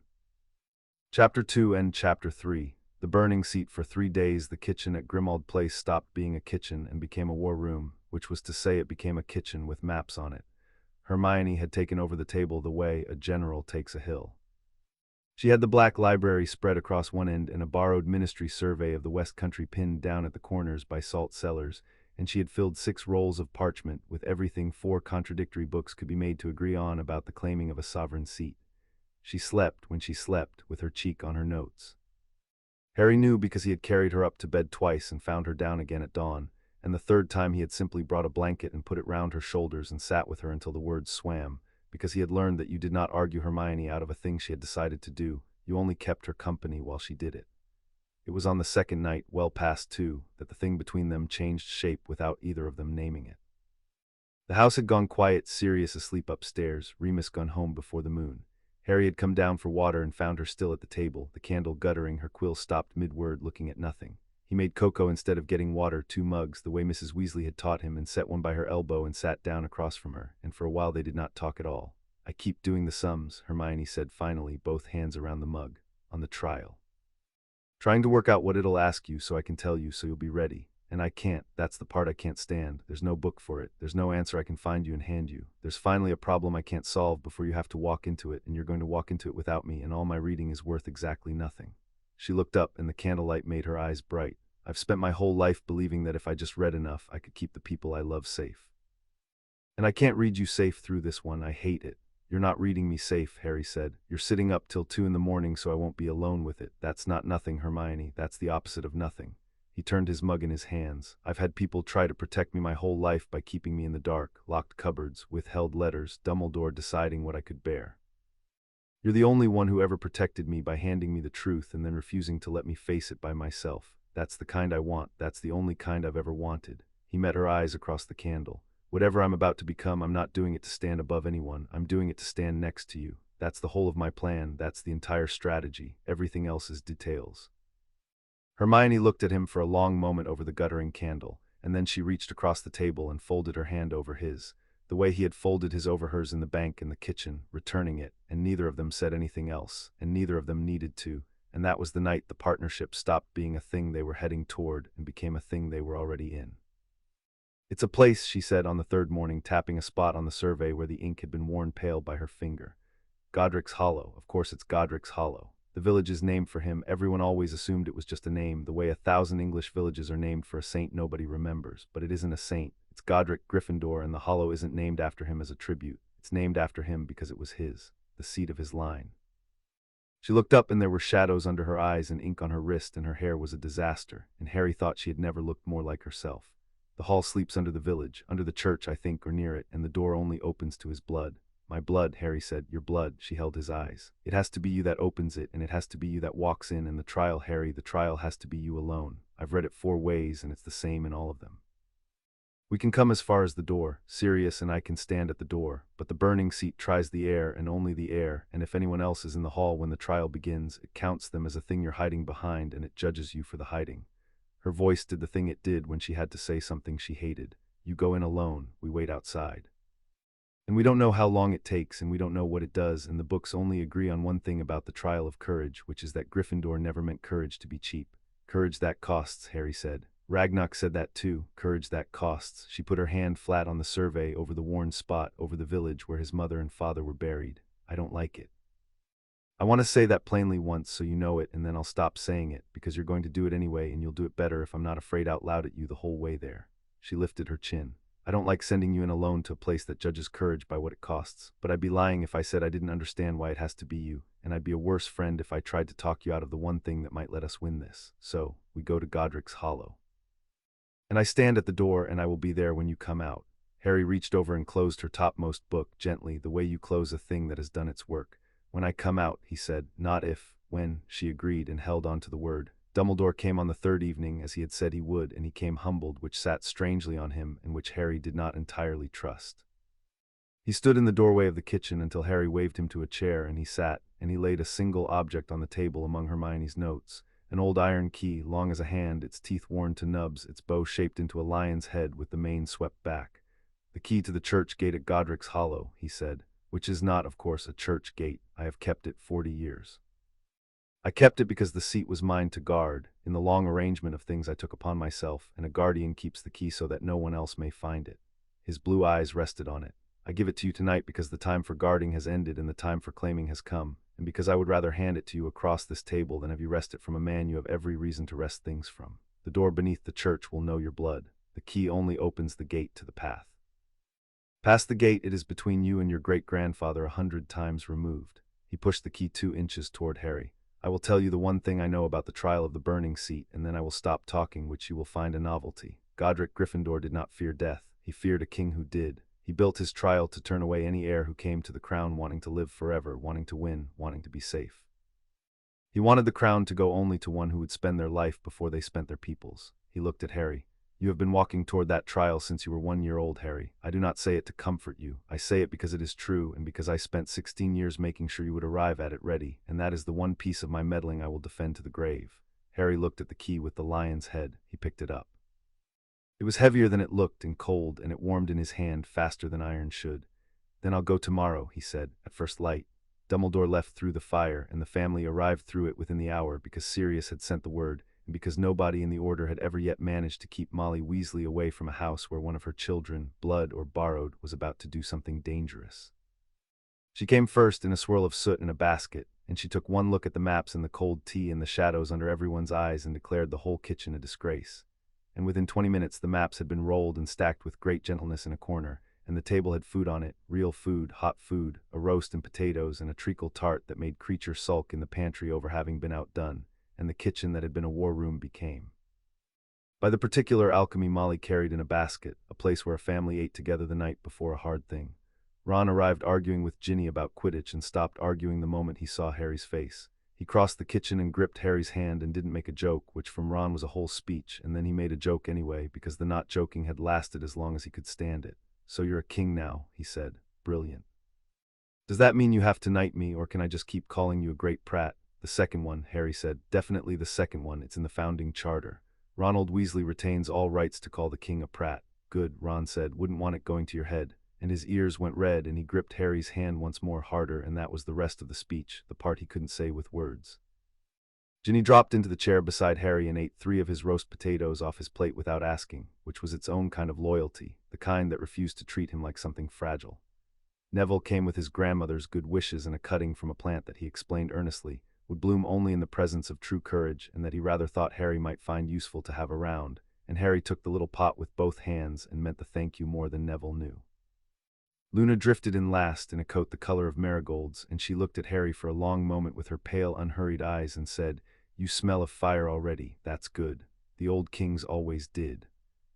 It means the crown has decided about you and is only waiting for you to catch up. And then she sat down and ate her dinner as though she had said nothing remarkable at all, and Hermione, across the table, met Harry's eyes, and they did not laugh, because somewhere under Luna's strangeness was a thing that had landed too true to laugh at. Harry looked around the table at all of them, the borrowed family that had assembled itself around an orphan over 6 hard years, Molly fussing and Ron arguing, and Ginny stealing his food and Neville's brave little plant and Luna's marigold coat, and Sirius and Remus side by side and Hermione at the center of it with ink still on her hand. and he understood, with the crown not yet on his head and the trial not yet faced, exactly what he was going to be claiming it for. Not the power. Not the seat, the loud, warm, crowded table and every person at it. He had spent the afternoon with the trial sitting cold under his ribs in the ordinary human way, and now, looking at the table, the cold thing had somewhere to stand, and standing there it stopped being only a weight and started being a reason. Eat, Molly told him for the fourth time, and put another potato on his plate, and Harry ate it and let himself be fussed over. And across the table Hermione watched him be loved by people and let some of the worry go out of her shoulders, and that in the end was the best preparation any of the books could have given him. They went at first light, the three of them, into the gray before the sun.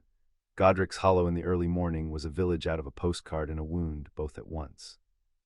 The cottages leaned together along a single street, their windows dark, wood smoke not yet rising, and at the end of the street stood the church with its squat Norman tower, and beside the church the kissing gate into the graveyard, and beyond the graveyard, where the street curved away, a single house stood with its upper floor blown open to the sky, untouched for 16 years, held in its ruin by a charm that would not let it heal or fall. Harry did not look at the house.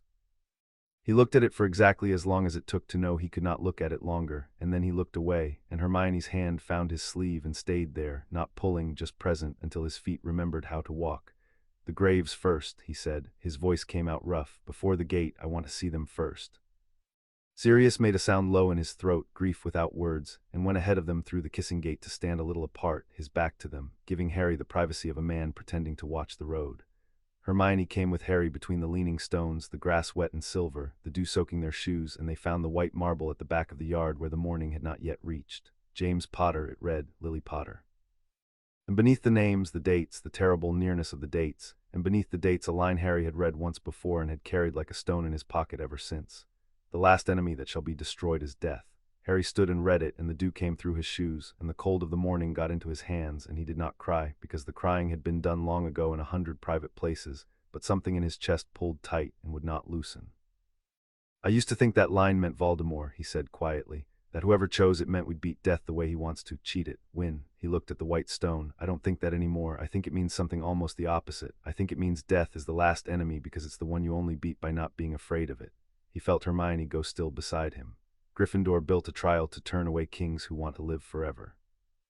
And here's my mum and dad who stood in a doorway and didn't." The tight thing in his chest pulled tighter. "I think I've already met the trial, Hermione. I think I met it when I was 1. I just have to remember that I passed." Hermione did not say anything wise. That was the thing he would think of afterward, the thing he loved her for in that gray graveyard. She did not reach for a clever word or a comfort. She put her arms around him there among the stones and held on, and he held on back. And for a moment two people who had been handed crowns they never asked for stood in the wet grass and were simply a boy who missed his parents and the friend who would not let him miss them alone. Then she stepped back and wiped her eyes with the heel of her hand, businesslike, and said, "The gate," and he loved her for that too. The kissing gate had a second gate behind it that no one but a Potter would ever see. It stood where the graveyard wall met the deeper shadow of the yew, an arch of black iron grown over with ivy, and there was no lock visible on it, only a worn iron plate where a lock should be, shaped into a lion's head with its mouth open. Harry took out the key. The teeth of it were worn to almost nothing, and he understood now that they were meant to be. A key that opened a 1,000-year door did not work by the shape of its teeth. He fitted it into the lion's open mouth, and the iron of the gate grew warm, and a voice that was not a voice that came up through the soles of his feet and the bones of his hand, said a single word in a language older than English, and the word meant, he somehow knew, blood. He drew the knife Sirius had given him for his birthday and cut his thumb, the same thumb the ledger had taken, and pressed it to the lion's mouth. The gate did not open. The wall opened. The whole black arch and the stone around it folded back along lines that had not been visible a moment before, and beyond it there was no graveyard and no yew. There was a stair going down into a warm red dark, and the green stone smell came up out of it, the smell from the bottom of the bank, the smell of old sovereign places, and far below, faint, there was the sound of fire. Harry turned to Sirius and Hermione. Sirius gripped his shoulder hard and didn't speak, because Sirius had learned that some things were said better with a hand. Hermione looked at Harry, and all the things she wasn't saying out loud were in her face, and what she said was, "I'll be right here, at the top of the stair. I'm not moving, however long it takes." She caught his sleeve one last time. "Come out, Harry. That's the only order I've ever given you, and it's the only one I ever will. Come out." "I'll come out," Harry said, and went down alone into the red dark. The stair went down a long way, and the fire sound grew, and the walls changed from cut stone to something older, basalt maybe, black and glassy, veined with thin lines of red light that pulsed slow like something breathing. At the bottom the stair opened into a hall. It was vast in the cathedral way, the bank way, the way that made a person feel small and briefly holy. But where the bank's deep hall had been cold and blue, this was warm and red and gold. The floor was black glass. The walls climbed into dark, and all up their height burned braziers of red fire that gave no smoke, hundreds of them, so that the whole great space flickered and breathed in firelight. And at the far end, raised on a dais of 7 steps, stood a throne. It was carved from a single block of red stone, veined with gold, and it was not ornate. That was what struck Harry as he crossed the long black floor toward it. He had expected gold and jewels, the gaudy thing crowns were in storybooks. This was a plain heavy seat of red stone, worn smooth on the arms by hands that had gripped it 1,000 years ago, scaled to a person and not to God, and above it, hung in the air over the seat with nothing holding it, turned slowly a circlet of jagged points like fire frozen at the leap, and at its brow burned a lion. The lion's crown, the burning seat. And as Harry set his foot on the first of the 7 steps, the fire and all the braziers leaned toward him at once, and the hall spoke. It did not use Ragnar's voice or Dumbledore's or any voice Harry knew. It used his own. It spoke to him in his own voice from inside his own head, and that was the most frightening thing of all, that the trial would wear his face and speak in his words, and he would never be entirely sure where it ended and he began. "You have come to be a king," it said. "Come to claim what's mine," Harry said. His voice rang in the great hall and did not echo. The fire ate the echo. "I didn't ask for it, but it's mine, and someone worse is coming for everything like it, and I won't leave it lying in the dark for him." A wise answer, a careful answer, the fire breathed, but a careful answer is what the trial is for, child of my child. Anyone can want a crown carefully. Let us see what you want when wanting costs. The hall changed. It did not melt or blur. It simply became another place completely, the way a dream becomes another place without your noticing the seam. And Harry was standing in the kitchen at Grimmauld Place, and it was warm, and there was toast, and Sirius was alive at the table with the prophet, older now, grey at the temples, laughing at something, and Remus beside him, whole and unmarked by any moon. And the Weasleys, all of them, Ron grinning, Ginny mid-story with her hands flying, Mrs. Weasley at the stove, and Luna with a teacup, and Neville. The far end of the table, Hermione, looking up at him with ink on her hand and her hair coming loose and a future in her eyes, and on the table between them all a cake with too many candles, because it was a birthday, because it was years from now, because everyone had lived. "This can be true," said his own voice from the fire from everywhere. "This is what the crown gives a careful king. You take up the lion and you are a fixed point, and the magic of loyalty makes you strong, and you keep them. All of them you build wards no enemy passes. You make Grimmauld a fortress and these people its garrison, and you never, ever lose another one. No more graves, Harry, no more white marble in the wet grass. You have buried enough. The crown can make it so you never bury another. All you have to do is rule them, hold them close, keep them safe, forever." And Harry stood in the warm, impossible kitchen full of everyone he loved alive and laughing, and understood that this was the trial, and that it was crueler than any pain could have been, because there was nothing in him that did not want it. He wanted it the way a drowning man wants air. He looked at Sirius Grey and laughing, at Remus Hole, at the empty chairs that were not empty, and the wanting of it was a physical thing. A hand closed around his ribs. "No," he said. The kitchen flickered. "No." His own voice, surprised, soft, dangerous. "Look at them. Look at what you're refusing." "I am looking." Harry's voice shook and he let it shake. "That's why it's no." He made himself say it, the thing he had worked out in the graveyard among the stones, the thing his mother had known in a doorway 16 years ago. "You can't keep people safe forever by holding them close. That's not safety, that's a cage. Second, I take a crown so I never have to lose anyone. I've already lost them, because I'd spend the rest of my life so afraid of their deaths that I'd never let them live. I'd ward Grimmauld into a tomb. I'd keep Hermione behind walls so I should stop being Hermione. I'd love them all so hard and so scared that I'd squeeze the life right out of the thing I was trying to protect." The kitchen was thinning, the firelight bleeding back through it. "My parents didn't die because they failed to keep me safe. They died because they refused to buy their own safety with mine. They stood in a doorway. That's the courage, not never losing anyone, being willing to be the one who's lost so the people you love get to keep living free." He looked at the fading dream of everyone alive, and his voice broke on the next words, and he said them anyway. "I'd rather have them for a short time free than forever in a cage I built out of being afraid. So no, I won't take a crown to never bury anyone. I'll take a crown to be the first one in the ground if it comes to that. That's the only kind of king I'll be." The kitchen was gone. He was on the 7 steps in the red hall, and his face was wet, and the fire had stopped breathing and gone very still, every brazier burning straight and tall, and the crown above the throne had stopped turning. "And if it comes to that," said the fire, and the voice was no longer entirely his own now. There was something older woven through it, something that had stood in its own doorway 1,000 years ago. "If the day comes when the only way to save them is to walk into death yourself, eyes open, no trick, no cheat, no living forever, will you?" "Yes," Harry said. There was no shaking in it now. The graveyard had emptied it of shaking. "I already did it once when I was a baby and didn't get a say. This time I'm saying it, yes, if it's the price. Yes." The hall held its breath. And then the 7 braziers nearest the throne flared white, then gold, and the heat of them rolled over Harry like a tide, and the crown above the throne descended slow, turning again now, fire frozen at the leap. the lion at its brow opening its mouth in a roar Harry felt in his teeth, and it settled toward his bowed head, and the voice, which was Godric Gryffindor's now and only his, said, "Then be recognized, son of my house." The lion does not crown the careful or the safe, it crowns the willing. Rise a king and be the first into the dark and last out of it all the days I give you. The burning seat is yours. The crown touched Harry's brow and was not heavy. That was the thing he would never be able to explain to anyone afterward. It weighed nothing. It settled onto him like warmth, like a hand laid on the back of the neck of a tired animal. And then it was gone, sunk into him, not a thing on his head but a thing in his spine, and the whole red hall blazed up at once, every brazier roaring, and the sovereign magic of Godric Gryffindor woke after 1,000 years of sleep and poured up through the soles of Harry's feet and filled him to the fingertips. And the world rearranged itself around a new fixed point, and the fixed point was him. He did not feel powerful, he felt anchored. He felt like a tent peg driven into the center of the earth, like a thing the wind could no longer move, like the still point a compass needle finds and holds. He understood, standing there, exactly what Ragnarok had meant. It did not make him a better duelist. It made him a place that loyalty could attach to and hold.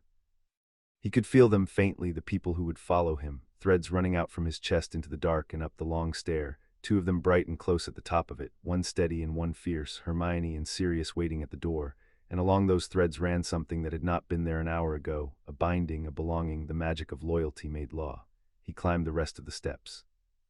He put his hand on the worn arm of the red stone throne, where 1,000 years of his blood had put their hands, and he did not sit, because something told him a king did not sit the first time. A king stood the first time and earned the sitting. And then he turned and walked back down the 7 steps and across the long black floor and up the stair, toward the 2 bright threads, toward the door, toward the morning.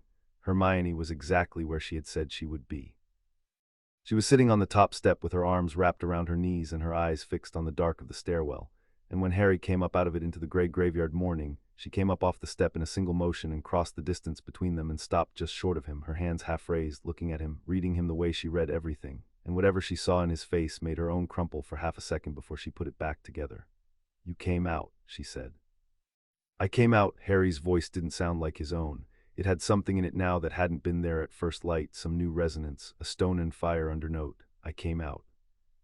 And then he could not hold himself up any longer, the cost of it landing all at once, and his knees went, and Hermione was there. She was already there, her arm around his back and her shoulder under his arm, taking his weight the way she had taken it across 1,000 smaller troubles, and Sirius was there on the other side, and between the two of them they got him to the low graveyard wall and sat him down on it.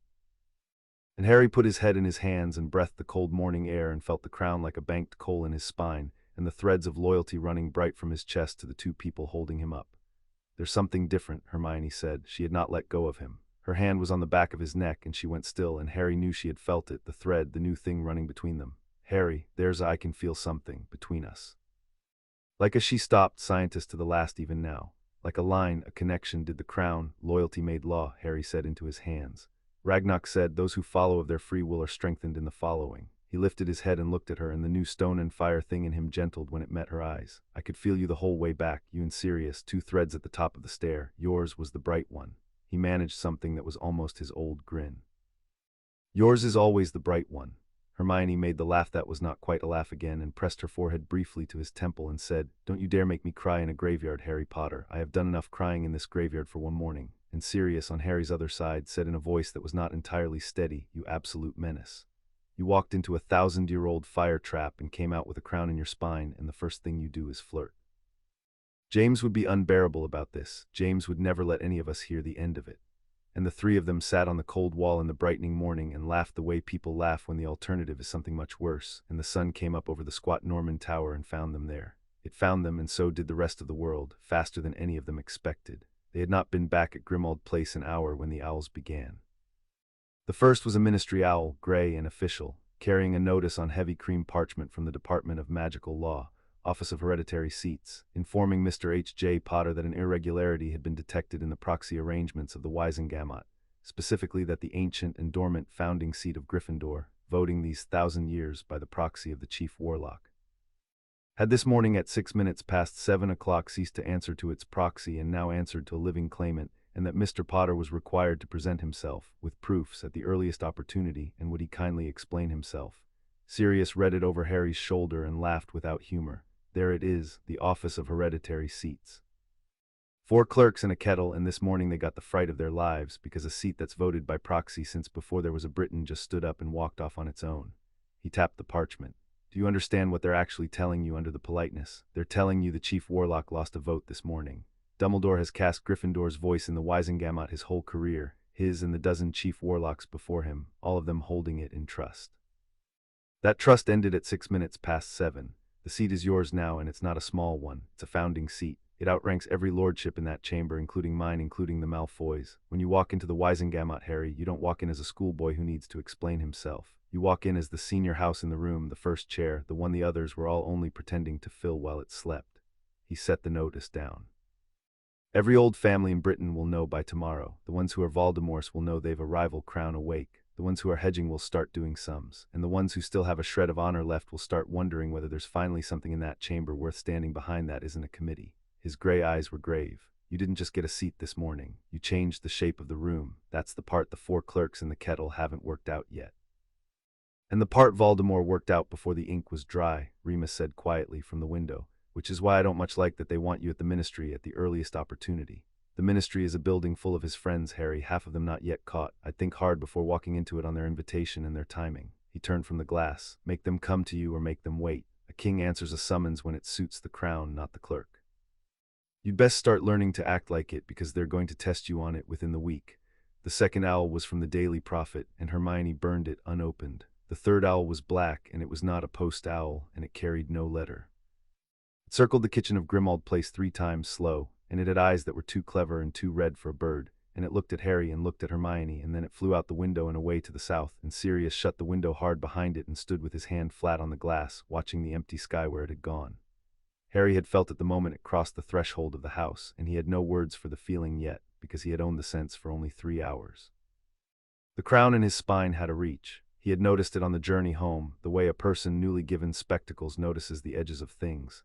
The wards of Grimmauld Place had greeted him as he stepped through the door, leaned toward him, asked to be rekeyed to a king's hand, and he had felt the old protective magic of the house recognize him as something it could anchor to. And when the black knot bird had come through the window, that same new sense had flinched, the way skin flinches from a held flame, because the thing behind that red eye was reaching too, from a long way south, with a hunger that had a shape Harry's crown could read. Sovereign magic, new sovereign magic.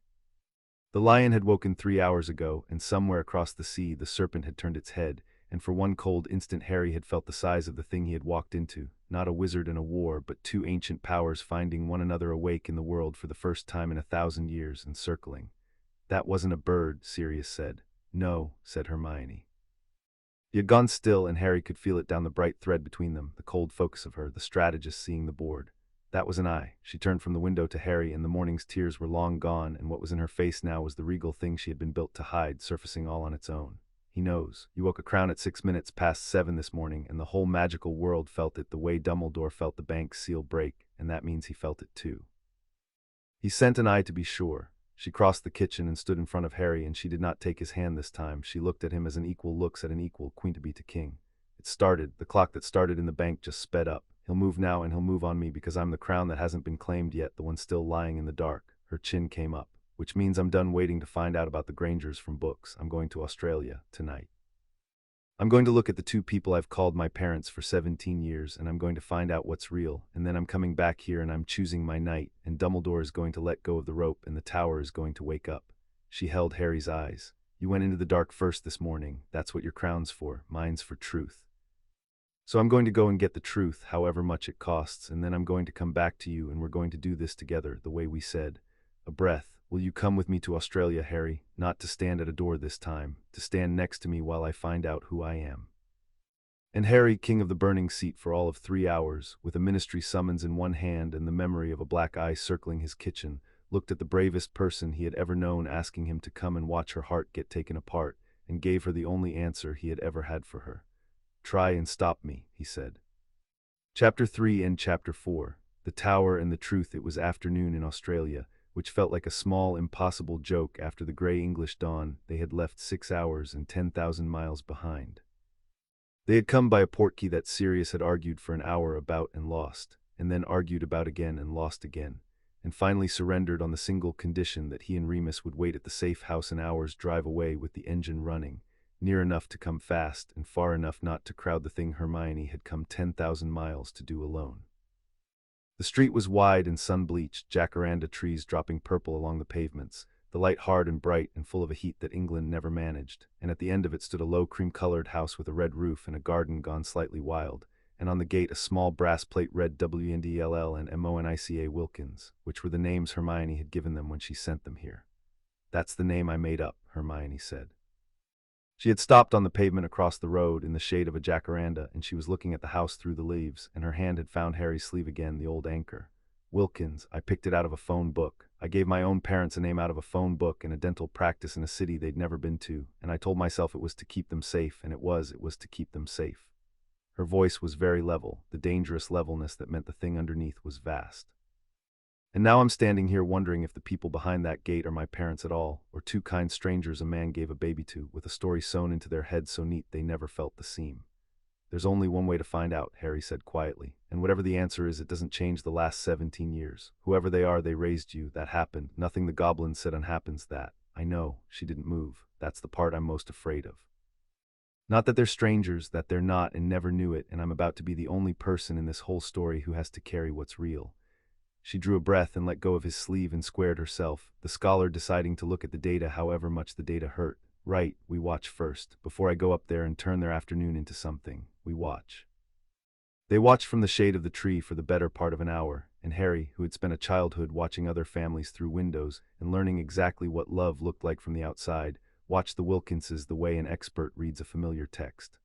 A man came out into the garden first, 50-ish, soft around the middle, in a sun hat that had clearly been bought as a joke and worn until it became sincere.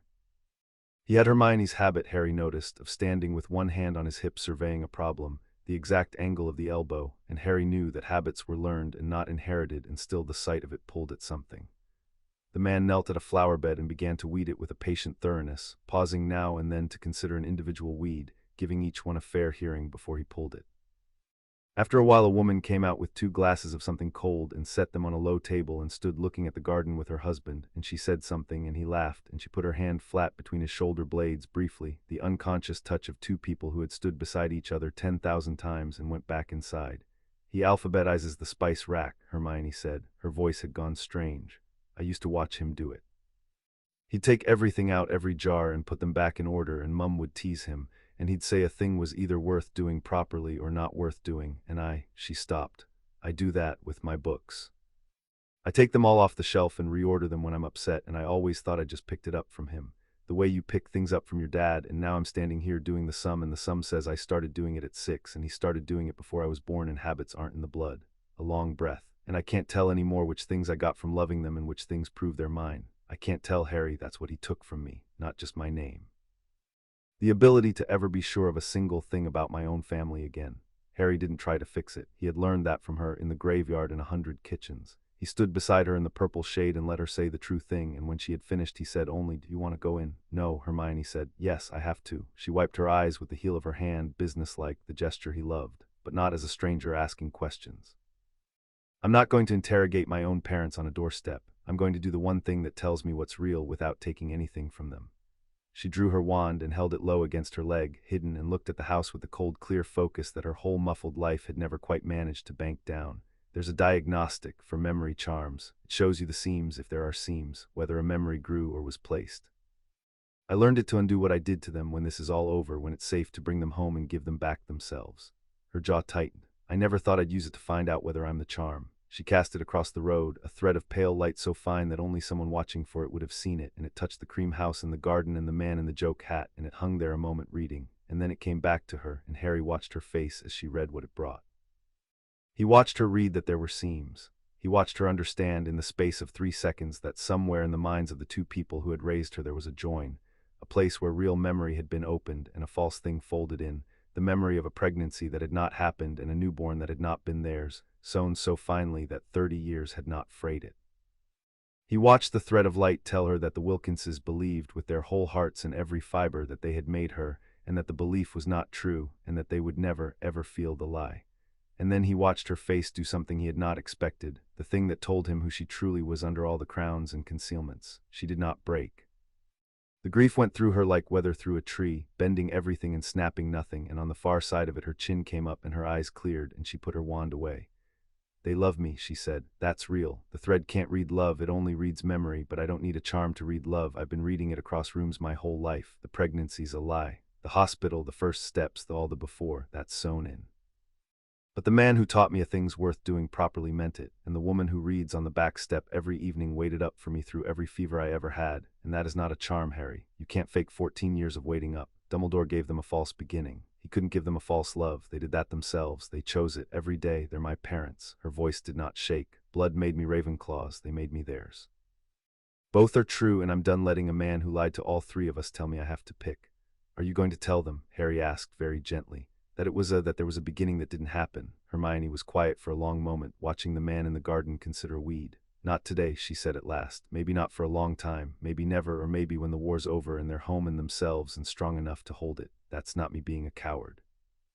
That's me deciding that the truth is mine to carry and not mine to drop on two people in a sunny garden who did nothing wrong but love a baby they were told needed them. Her jaw was set, not hard but certain. Knowing a thing and saying a thing aren't the same. He never learned that. He knew everything about me and said none of it and called the silence protection. I'm going to learn to do the opposite, carry the truth and choose with judgment what saying it would serve. She looked at Harry and there was something new in her face, something that had stepped forward out of the muffling at last. I think that's what her trial is going to be, Ravenclaws. I think it's going to ask me whether I can bear to know things and be wise about what I do with the knowing. And I think I just rehearsed it across a road in a phone book name in the worst hour of my life. A breath. I'm ready to wake up now, Harry. I want to go home, and I want Dumbledore to let go of the rope, and I want to find out who I actually am. I've been a copy of myself for 17 years. I'd like to meet the original. She crossed the road. Harry waited under the tree. He understood without being told that this part was hers, and he watched her open the little gate and walk up the path, and the man in the joke hat looked up and saw her, and his whole face opened like a window. And he said a name, the made-up name, the phone book name, in a voice full of an uncomplicated gladness that no charm could counterfeit. And he got up too fast for his knees and crossed the garden and folded her into an embrace, and over his shoulder Hermione's eyes found Harry's under the jacaranda. And she did not cry, and she held on to her father, and that, Harry thought, was the bravest thing he had watched anyone do in a week that had been made entirely of brave things. They stayed an hour. Hermione had set an hour on the plane of her own resolve, and she kept to it, because she knew that if she stayed longer she would not be able to leave at all. She introduced Harry as a friend from school, which was true and was also the smallest true thing she had ever said, and Monica Wilkins made tea in a kitchen full of unfamiliar light and familiar habits, the same chipped efficiency Hermione brought to everything. The teapot warmed first, the milk in last. And Harry sat at a stranger's table in the southern sun and watched a mother and daughter who did not share a drop of blood move around each other in the unconscious choreography of people who had spent 10,000 mornings in the same small rooms. Wendell wanted to show Hermione the garden. He showed her every plant by name and told her which ones had survived the move and which had sulked, and he stood with one hand on his hip considering a struggling lemon tree, and Hermione stood beside him in the exact same posture without knowing she was doing it, and Harry, watching from the doorway with his tea, understood with a certainty no goblin ledger could have given him that whatever the blood said, this was a daughter standing with her father in a garden, and the rest was only paperwork. When the hour ended she hugged them both, longer than a friend from school would have, and Monica held her at arm's length afterward and looked at her with a small puzzled fondness and said, "You remind me of someone dear, and I can't for the life of me think who." And Hermione's face did something complicated and then settled, and she said, "I expect I remind you of yourself," and Monica laughed and said she certainly hoped not at her age. And Hermione kissed her cheek and walked out the little gate without looking back, because looking back was a thing she could not afford, and they all three knew it. On the pavement under the jacaranda, out of sight of the windows, she stood very still for a moment with her eyes shut. Then she opened them and they were dry, and they were the eyes of someone who had decided something. "Right," she said. "I know what's real now. They're real. The love's real. And I'm going to win this war so that one day I can come back to that garden and tell them everything and bring them home, and they'll be safe enough and I'll be strong enough that the truth won't break anyone." She took Harry's arm. "Take me home. I've got a rope to cut and a tower to climb, and I'd like to get on with being myself." They were home in England by the small hours, and Hermione chose the next night to wake. She chose it herself, the way she had told Dumbledore she would. She chose the drawing room at Grimmauld Place rather than anywhere grander, because it was where the family was, and she chose the hour after dinner rather than midnight, because she said she had had enough of things happening in the dark. She arranged the room herself, too. The good chairs pulled into a loose circle, Sirius and Remus and Harry where she could see them, Dumbledore standing apart by the cold hearth where she had put him, near enough to do the work and far enough to know his place in it. "Tell me again what it does," she said to him, not nervous, gathering her data, plainly. When I release the binding, Dumbledore said, 17 years of muffled magic will return to you in the space of perhaps a minute. Your core will expand to the size it was always meant to be, and that expansion will hurt, the way a limb hurts when the blood comes back into it, only more and everywhere at once. At the same time, the memory of your line will surface. Not your own memories, those were never taken, but the deep inheritance, the knowing in the blood that every heir carries and that I sealed away. You may find you know things you were never taught, names, a face, the shape of a tower you have never seen. His blue eyes were steady and for once entirely without calculation. And your true name will settle into you, the one the ledger holds, and you will feel the difference between the girl you were built to be and the woman you were born to be, and I will not pretend that is a small thing to feel in the space of a minute. I am sorry, Hermione, for all of it. I will say that now, while I can still do something to earn it rather than after, when it would only be words. Say it after as well, Hermione said. I want to hear it again when I can think. She sat down in the chair she had chosen in the center of the loose circle of the people who loved her, and she looked at Harry, and she held out her hand, and Harry crossed the room and took it and knelt by her chair so that his eyes were level with hers. Stay there, she said quietly, only to him. Whatever happens, I felt your thread when you came up out of the fire. I want it to be the thing I feel, not the pain you. I'm not going anywhere, Harry said. I'm the thing you feel.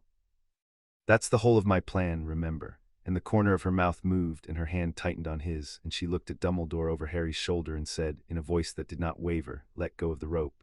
Dumbledore raised his wand and spoke a word that was very long and very old, and let go.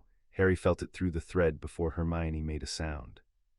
He felt the rope let go somewhere down in the architecture of the world, felt a held thing released, and then her hand crushed his heart enough to grind the bones and her back arched, and the sound she made was not a scream because she would not let it be. It was a long shaking exhalation through clenched teeth, and around them the candles in the drawing room flared and the windows rattled in their frames and the air filled with the particular pressure of magic coming home to its true size. A power that had been folded into a thimble for 17 years, unfolding all at once into the shape of a tower. Harry held on. He did the only thing he could do, which was to be the thread, to grip her hand and say her name, her real one, the one he had always called her over and over, low, an anchor against the storm. Hermione, Hermione, I'm here, I'm here. Come back to me, Hermione. And the magic roared up around them, and the room shook, and Sirius was on his feet with his wand out at nothing, and Remus had a hand on Sirius's arm, and Dumbledore stood by the cold hearth with his head bowed like a man at a graveside. And through all of it, Harry knelt and held the hand of the bravest person he knew and refused to let the storm have her. And then it broke, the candles steadied, the windows stilled, the pressure folded down into something vast and quiet, and Hermione sagged forward and Harry caught her, and for a moment she simply breathed against his shoulder, ragged, alive. And then she lifted her head, and her eyes, when they opened, were the same warm brown they had always been, but there was something behind them now that had not been there an hour ago, a depth, a clarity, a tower with all its lamps lit at last. Oh, Hermione said softly, wonderingly, looking at the room as though seeing the edges of everything for the first time, the way Harry had seen the edges of things when the crown woke. Oh, it was all so quiet before, I never knew how quiet. I thought that was just what the world sounded like. She turned her head and looked at Harry, and her hand came up and touched his face, and she was crying now finally, but it was not the crying of someone breaking, it was the overflow of something too large for the body that held it. I can feel everything, the wards, the house, you the thread, you're so bright, and there's a Harry, there's a tower in the north, on water. I've never been there, and I know exactly what the stairs feel like under my feet. I know the cold of the door, it's been waiting. She laughed, wet and amazed. I know my name, my whole name. It was there the whole time underneath, like a word on the tip of your tongue for 17 years. She looked at Dumbledore, and there was no softness in it, but there was nothing vengeful in it either, only the terrible, clear sight of someone who could finally see the whole shape of what had been done to her. Hermione Jean of the House of Ravenclaw, she said. That's who you've been hiding in a dentist's house in Hampstead. Now I'm going to go and sit on her throne. She did not go that night. The waking had cost more than she would admit, and Molly Weasley, who had come the moment Sirius's patroness reached the burrow, took one look at the grey under her eyes and overruled the entire House of Ravenclaw with a wooden spoon. There would be no thrones tonight. There would be soup. And so the second crowned sovereign in Wizarding Britain in 1,000 years spent her first night as her true self at the Grimmauld Place table with a bowl of Molly's broth in front of her, being told to eat it, and ate it, while the candles she could now feel like small warm presences burned steady around the room. The family circled her the way they had circled Harry the night before, and Harry watched them do it and understood that this was what they were for, this exact thing, the reweaving of a person after a hard change. Ron, who had never quite known what to do with the version of Hermione that intimidated him, found that the new one made tea for everyone without being asked and argued with him about the soup, and visibly relaxed because she was still her. Luna sat next to her and said the lamps liked her, and Hermione, who an hour ago would have searched for the polite reply, said simply, "They do. I can feel it. Thank you for noticing, and Luna looked enormously pleased. And Creature, who had announced a week ago that the mistress of the tower would eat, came in and set in front of her not soup but a single perfect treacle tart and said, Creature kept the recipe of the old mistress of Ravenclaw, which could not possibly have been true and which no one had the heart to question. And Hermione looked at the tart and then at the muttering old elf and said, Then we'll have it after the soup, Creature, and you'll sit and have a peace with us. And the elf was so scandalized by the invitation that he forgot to insult anyone for a full minute. It was, Harry thought, exactly the right way to spend the night before a coronation, not in vigil, in a kitchen, among people who refused to let a crown turn you into a stranger. The tower stood on an island in a black loch in the far north of Scotland, and it did not appear until Hermione's blood was within a mile of it. They came at dusk the next evening by broom and by portkey, and the last mile on foot along the loch shore, Harry and Hermione and Sirius, with Remus and the others standing watch at the only road in, because the lesson of the black-knot bird had been learned, and no one walked into Awaking now without a guard at their back. The loch was still as poured iron, the mountains black against a sky going green and gold, and there was no island in it, only water, until Hermione walked to the shore and put her foot in the shallows, and the mist came. It came off the water in a long, slow exhalation, and where it thinned there was an island that had not been there, and on the island a tower, tall and slender and many-pointed, a thing of spires and fine stone bridges that climbed into the dusk, every window dark, the whole of it wreathed in the cold blue light Harry had last seen at the bottom of the bank, and a causeway of pale stone ran out across the black water to its foot, rising out of the loch as the mist rose, offering itself to her feet. That's it, Hermione breathed. That's the tower I've had in my head since the binding broke. I know that door. She turned to Harry and to Sirius, and the regal thing in her was fully awake now, settled, certain. I go alone, same as you, Harry. The tower tries the air. She caught Harry's hand one last time at the foot of the causeway and squeezed it, and used his own words back at him like a vow. I'll come out. That's the only order I've ever given you, and now it's the only one I'm giving myself. I'll come out, and she let go and walked out across the pale causeway over the black water into the rising mist, and the cold blue light swallowed her. Harry stood on the shore with Sirius beside him and felt her thread stretch thinner and thinner as she crossed the water, and then steady far out at the foot of the tower, and he settled in to wait, because waiting at the door was, he was learning, the hardest and most loyal thing a king could do. Inside, Hermione climbed. She would tell Harry afterward in pieces over weeks, because some of it she could not say all at once. She climbed a stair of pale stone that wound up the inside of the tower, and the walls were lined with shelves, and the shelves were full of books, thousands upon thousands, more books than the Hogwarts library, more books than she had known existed, and every one of them was a book she wanted. And she understood within 10 steps that this was the trial and that it had already begun, because the one of them was a physical ache, the scholar's hunger she had carried her whole life. And the books leaned toward her off their shelves and whispered their titles, and every title was an answer to a question she had spent her life unable to answer. How to win the war, whether Harry would live, the names of every spy in every house, the thing her parents were never told, the future set down plainly page after page in a hand she somehow knew was Rowena Ravenclaw's own. She climbed past the first shelf, and it cost her. A slim gray volume leaned out at eye level, and its title was the name of the spy in the order, the one Moody had sworn for 2 years had to exist, the leak that had killed Emmeline and nearly killed Tonks, and Hermione's hand twitched toward it before she had decided anything, because catching that traitor would save lives, real lives, people she could name. She made herself walk on. She climbed past a fat black book whose title was Every Horcrux and where it was hidden, and her steps slowed and very nearly stopped, because that was the war, that was the whole war in one volume. Take it down, and Harry need never hunt in the dark again. She climbed past it, her legs shook. She climbed past a small blue book no thicker than a pamphlet, and it had no grand title at all. It simply said in her father's handwriting, the real one, the one from before the lie, what he would have named you, and that one nearly finished her, that one she stood in front of for a long time with her hand flat against her chest, because it was so small it would cost the war nothing. It was only a name, only her own first name in her own father's true hand. And surely she had earned one small thing for herself out of all of this. She climbed past it. She would not be able to explain afterward how. She only knew that the moment she understood there was no such thing as one small book, that the library was a single trap wearing 1,000 faces, that the spy and the Horcruxes in the name were all the same hand offering the same bargain, certainty in exchange for the work of being a person who chooses. She stopped reaching all at once, the way you take your hand off a hot stove, and kept climbing with her arms folded hard across herself like a woman walking through cold. You want to know, said the tower, and it used her own voice, the way the burning seat had used Harry's, her own voice from inside her own head. You have always wanted to know. It is the truest thing about you, truer than your blood. Here's everything, every answer, the whole of it, with no work and no waiting and no being wrong. Take down a single book, and you will never again be the person in the room who isn't sure. You will know. Isn't that all you have ever wanted, Hermione, to be sure? And Hermione stood on the stair, surrounded by every answer she had ever ached for, with her hand half raised toward a book that promised to tell her whether the one waiting on the shore would live or die, and understood that this was the cruelest trap of all, crueler than fire, because it was built exactly to the shape of her. She took her hand back. "No," she said, "or not like that, not all of it, not for free." She made herself lower her hand, and it was the hardest thing she had ever done, harder than the binding breaking, harder than the garden in Australia.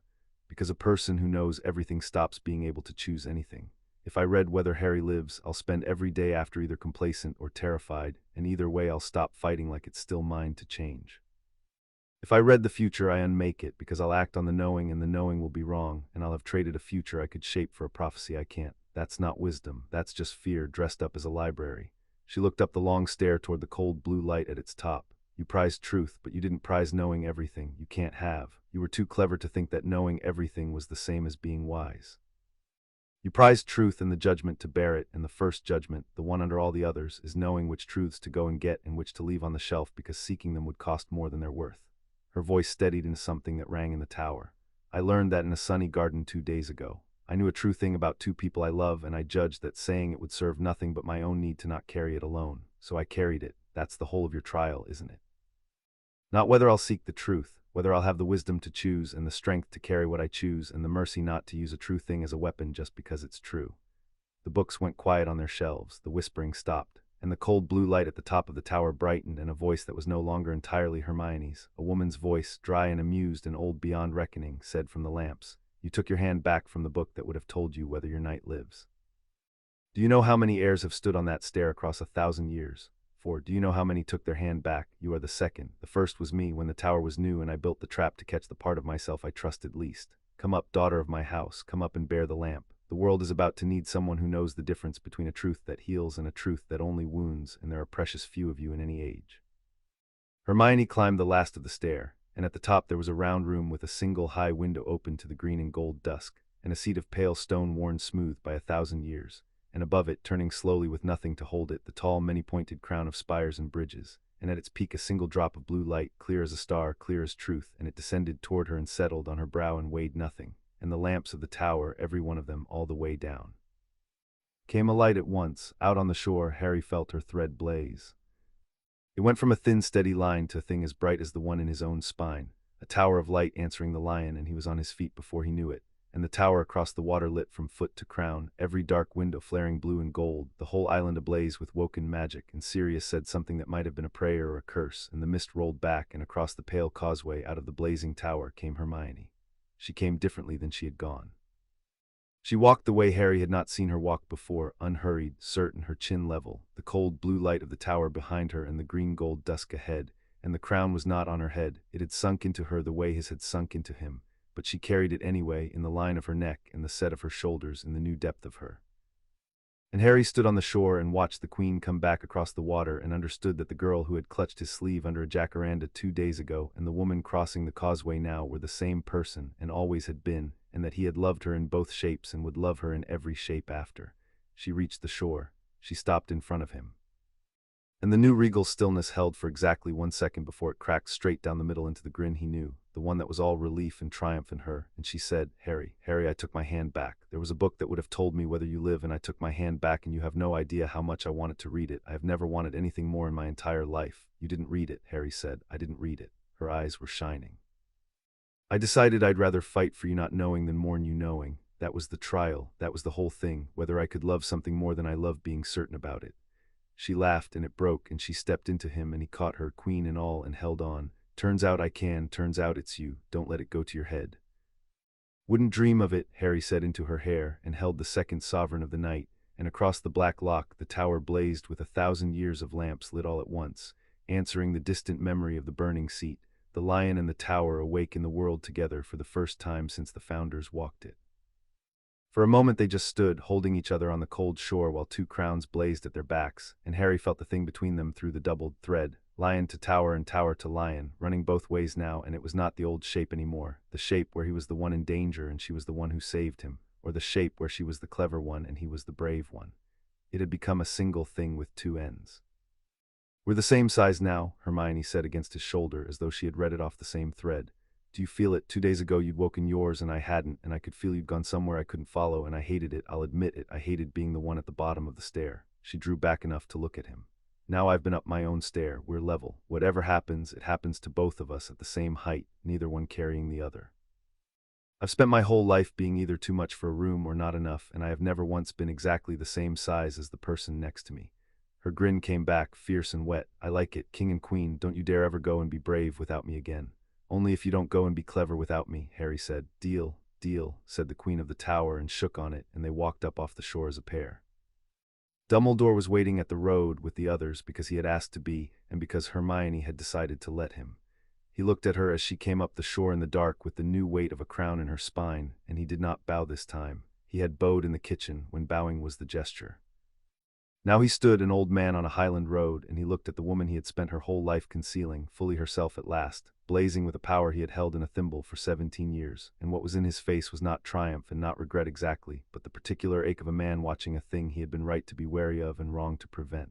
You are everything I was afraid of, Dumbledore said quietly, and everything I should have trusted, both. I see that now.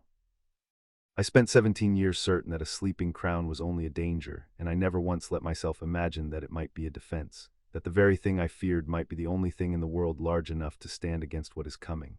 He looked from her to Harry, the lion and the tower, side by side on the dark road. He will move now. He has felt 2 crowns wake within a fortnight. He cannot let you consolidate. He will reach for the serpent before he is fully ready, because a half-ready king with a crown is more dangerous than a patient man without one, and he knows it. The steel was back in his voice, but it was bent now, in service of something other than control.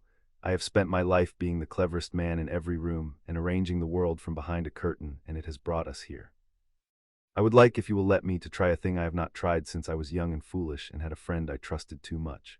He inclined his head, not a bow, an offer. I would like to stop arranging you and start standing with you, as the third oldest thing in this war that still remembers how it began and the only one of the 3 on your side. You will check everything I tell you. You should, but I am done holding ropes. Tell me where you need an old man to stand, your majesties, and I will stand there.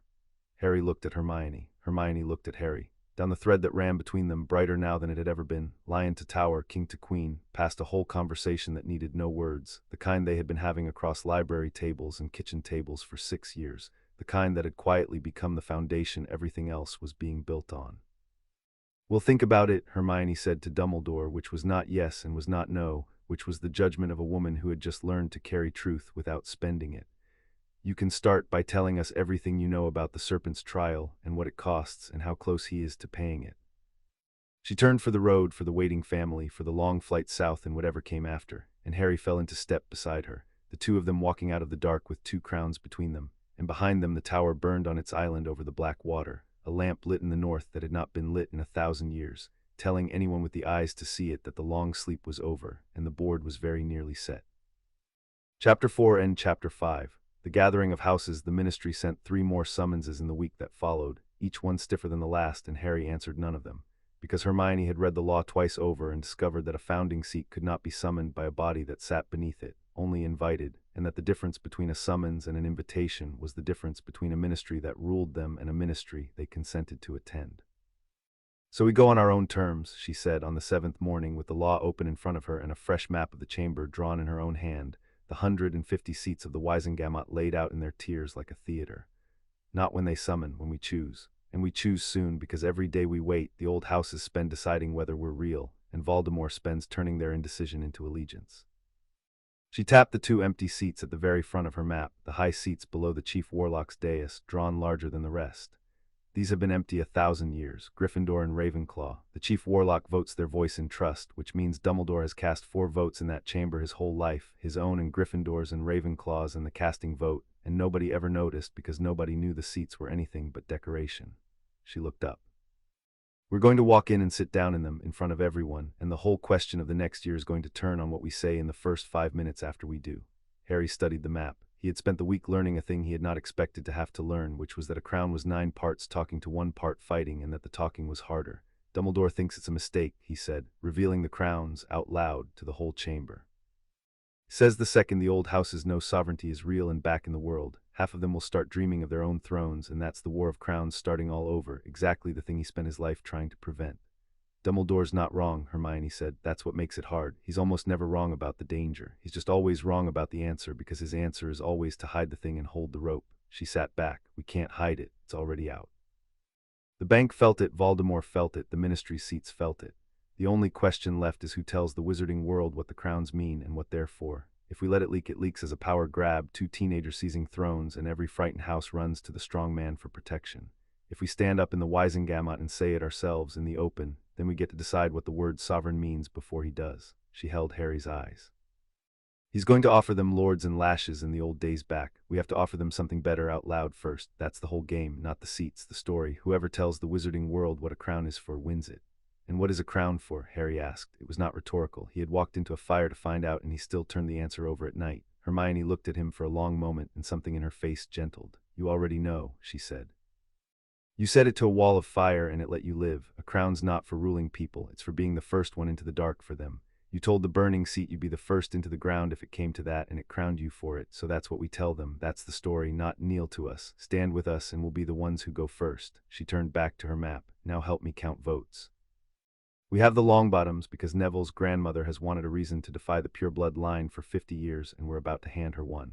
We have the Weasley seat, such as it is. Dumbledore's faction will follow Dumbledore, and Dumbledore, against every instinct he has, is going to back us because he's decided we're the lesser danger. And then there's the middle, the houses that aren't his and aren't Voldemort's, the ones doing sums. Her finger came to rest on a seat in the second tier. Starting with Gringotts, the argument about the whole plan happened that night at the Grimmauld table, and it was Dumbledore who made it, because Dumbledore had asked for the right to argue and Harry had decided to grant it. You are about to do the one thing I spent my life preventing, the old man said. He had not touched the tea Molly put in front of him. I am not going to pretend otherwise, and I am not going to pretend I have stopped believing I was right to prevent it. When you stand up in that chamber and wake the seat stones in front of 150 of the oldest and most ambitious wizards in Britain, you will be teaching every one of them that sovereignty is real, that it is back, and that it can be had by the right blood in the right trial. Some of those houses have blood as old as yours, Gringotts, Shafik, the dormant lines no one has thought about in centuries. You will send 100 clever, frightened, hungry people home tonight to go digging in their family vaults for a crown of their own. His blue eyes moved between them. That is how the War of Crowns began, not with one tyrant, with the idea that a throne was a thing a person might simply reach out and take. You are about to put that idea back into the world in daylight on the record. I would be failing you if I did not say plainly once that it terrifies me. The kitchen was quiet. Ron had stopped eating. Even Sirius said nothing because the old man was not wrong and everyone at the table knew it. It was Hermione who answered, and she answered the way she had learned to answer in a tower full of dangerous books, by refusing the false comfort and choosing the harder true thing. You're right that will wake the idea, she said. You're wrong that the answer is to keep it asleep, because it's already awake, Professor. You keep fighting the last war. The crowns are out. Voldemort woke that idea the day he started hunting thrones, and he's going to walk into the world's ear and whisper it, whether we speak or not. The only choice left is whether the wizarding world hears about sovereignty first from a man offering them masters, or from two people offering to go first into the dark for them. She held his eyes. You think 100 houses will go home and dig for crowns. Maybe a few will, but you know what most of them will do, the ones doing sums. They'll wait to see which kind of king wins, and if the kind that wins is the kind that stood on the floor of the chamber below them and said a crown is a duty and not a right, then the idea you're so afraid of comes back into the world wearing our face instead of his. That's not the War of Crowns starting again. That's the only thing that can stop it ending the way he wants. She softened, fractionally. You held the rope for 17 years so the idea would stay asleep. It didn't work. It was never going to work. Let us try it your enemy's way in the open, where at least the people get to choose. Dumbledore looked at her for a long moment, the woman he had built into a muffled girl and failed to keep muffled, and something in him gave way gently, the way old stone gives. You argue better than I ever did at your age, he said. I argue to be right, you argue to be useful. It took me a century to learn the difference, and I am not sure I have learned it yet. He picked up the tea at last, an old man conceding. Very well, we do it in the open, and may the founders forgive me for hoping after a lifetime of fearing that the open is finally the safer road. Later, when the others had gone up and the candles had burned low, Harry found Hermione still at the table, redrawing her map of the chamber for the 4th time, and he sat down across from her and pushed a fresh mug of cocoa into the circle of candlelight. You frightened him, Harry said. Dumbledore. Just then I've never seen anyone change his mind in a room, not once in 6 years. I didn't change his mind, Hermione said, not looking up. I just refuse to let him hide in being afraid, and he's too honest underneath all the arranging to stay hidden once someone won't let him. She set down her quill. That's the thing I keep learning about everyone in this. They're all just frightened people who picked a way to hide it. Dumbledore hides in cleverness. Voldemort hides in never being weak, the old houses hide in the old days. She looked up at him, and the candlelight made her tired and certain in his. We don't get to hide in anything, you and I, that's what the crowns took. We have to stand in the open and be frightened where everyone can see and do it anyway and call it leadership. A breath. I think that's the whole job. I think that's all a crown ever was, being scared in public so other people don't have to be scared alone. Harry reached across the table and folded his hand over hers, the old gesture, worn smooth now by use. Then we'll be scared in public together, he said. Tomorrow, side by side, same size. Same size, she agreed, and turned her hand over under his, and they finished the cocoa and went up and slept, because tomorrow they had a chamber to wake. They walked into the Wisengamot 3 days later, and the chamber, which had been roaring with the ordinary business of a war-frightened government, fell silent in tears, the silence spreading up and back from the great doors as people turned and saw who had come in. Harry had dressed plainly on purpose, in the dark well-cut robes from his birthday, no crest, no color, nothing that announced a king, because Hermione had said the announcement should come from how he carried it and not from what he wore. She walked beside him in deep blue, her hair bound back, and she carried herself the way she had come off the causeway, level and unhurried, and the two of them walked down the long central aisle between the staring tiers without slowing and without looking up, and the chief warlock's gavel, which had been about to fall on some procedural matter, stopped in the air. It was not Dumbledore on the dais. Dumbledore had given up the chief warlock's chair 2 years ago in the Ministry's first panic, and it was held now by a thin, anxious wizard named Tiberius Ogden who had wanted it and now visibly did not, and he looked down at the two figures coming up his aisle and said into the silence, "This is a closed session of the Wisengamot. I must ask you to state your business or withdraw." "We've come to take our seats," Harry said, his voice carried. He had not meant it to be loud, but the chamber's old acoustics caught it, and the woken thing in his spine lent it a weight that made the back tiers lean in, and a mutter ran round the room. Ogden's gavel hand wavered. "There are no vacant seats in this body, Mr. Potter, save by appointment, and there are two," Hermione said, "at the front, below your dais. They have been voted by proxy by the chief warlock for 1,000 years, and the proxy ended a fortnight ago, at 6 minutes past 7 in the morning, when the Office of Hereditary Seats recorded that the founding seat of Gryffindor ceased to answer to its trustee and began to answer to a living claimant. She let that land. You sent the notice yourselves, check your own records. The seats are not vacant. They have simply, for the first time in 1,000 years, an air of age to fill them. We are not asking the Wisengamot for a seat. We are informing the Wisengamot that 2 of its founding members have come home." The mutter became a roar. Somewhere in the upper tiers, a voice shouted something about children and impostors, and another about proofs, and Ogden banged his gavel and got no quiet, and into the noise a new voice spoke, dry and clear and pitched to cut, from a seat in the second tier, and the chamber hushed to hear it because it belonged to a man everyone in the room owed money or favors to. "I think," said Cyrus Greengrass, rising, an elegant gray man with a face like a closed ledger, "that before we descend into a shouting match, we might do the novel thing and verify the claim. The young woman invokes the Office of Hereditary Seats. The office keeps the seat stones. Let the seat stones be brought. They cannot be deceived. That is rather their entire purpose. If these two are what they say, the stones will answer to them, and we will all have learned something. If they are not, the stones will stay dark, and we may have these children removed and get on with our mourning." He inclined his head with a courtesy that was its own kind of blade. "I for one would rather know than guess. The age is too dangerous for guessing." It was, Harry understood, neither support nor opposition. It was a man too clever to commit before the evidence, opening the door to evidence so that he could be the one who chose the moment to walk through it. He felt Hermione's approval down the thread. This was a board she could play. "The House of Potter consents to the stones," Harry said. "As does the House of Ravenclaw," said Hermione, and the second name went through the chamber like a blade through silk, because the first name they had half expected. Potter was a known old line, but Ravenclaw, the founder's own name, spoken by a girl the older members half remembered as a muggle-born swat from the papers, that name turned the roar into something with an edge of fear in it. The seat stones were brought. They were 2 rough lumps of gray rock on a velvet cushion, unimpressive, the size of fists, kept in a vault beneath the chamber and produced perhaps once a century when a lordship was disputed. The clerk set them on the floor of the chamber, between the sovereigns and the dais, and stepped well back. Harry walked to the grey stone and put his hand on it. It woke under his palm the way the wards of Grimmauld had woken, the way the burning seat had woken, a recognition that ran up his arm and into the crown in his spine and back down again. And the stone, the dull grey lump of it, kindled from within, a deep banked red, the red of a coal under ash, and it rose off the floor and turned and hung in the air at the height of Harry's heart, blazing with the lion light of a woken founding seat. And the chamber made a sound that was not a roar and was not a hush but something between, the sound of 150 people watching a 1,000-year-old story stop being a story. Hermione put her hand on the second stone, and it woke blue, the the clear high blue of the tower and rose, and the two lights hung in the air over the floor of the Wielding, red and blue, lion and tower, and there was no longer any wizard in that chamber, however frightened or ambitious or old, who could pretend the crowns were a fable. The silence broke from the upper tiers, where a heavy man in green and silver rose without being recognized by the chair, and the chamber's attention swung to him because his was a name with weight, an old name, a name that had spent the last year being careful about exactly whose side it was on. Corvin Selwyn did not look at the burning stones. He looked at the two young people standing below them, and his contempt was a polished thing, worn often. "Pretty light show," Selwyn said. "Pretty speech, I have no doubt, to follow, but let us not lose our heads with the rest of the children in this room. The crowns were not merely abandoned, my lords, they were sealed by the conquered of the houses, sworn and bound 1,000 years ago after the war that the existence of these objects caused. That conquered remains the oldest law this body has never repealed because it has never needed to, because the crowns slept. It is, in plain words, against our most ancient law to wake one." He let his gaze travel the tiers, gathering the frightened and the ambitious both. "So I do not ask whether these two are heirs. The stones say they are, very well. I ask whether this chamber intends to reward two children for committing the single act our founders forbade above all others.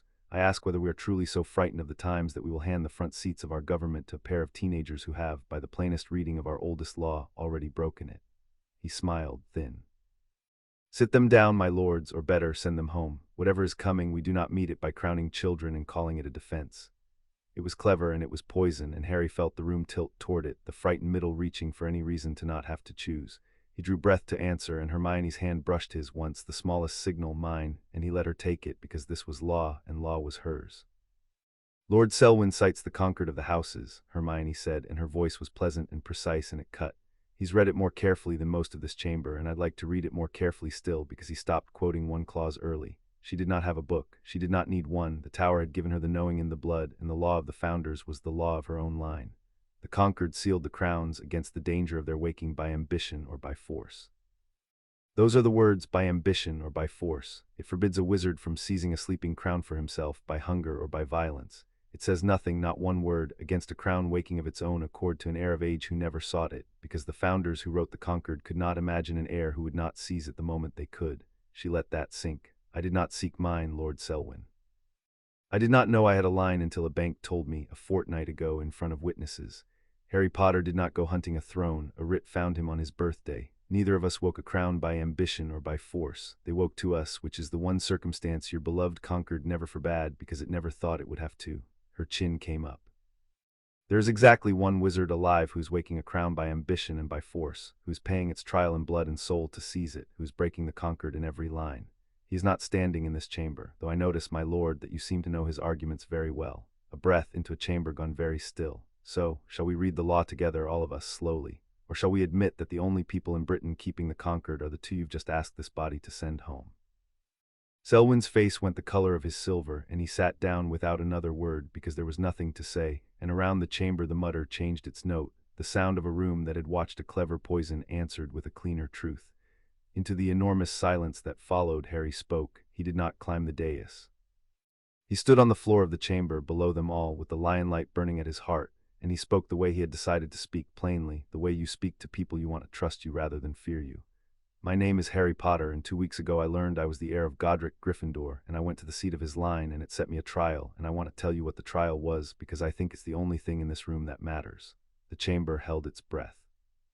"It offered me safety. It offered me the power to wall up everyone I love and never lose another person as long as I lived, and I turned it down.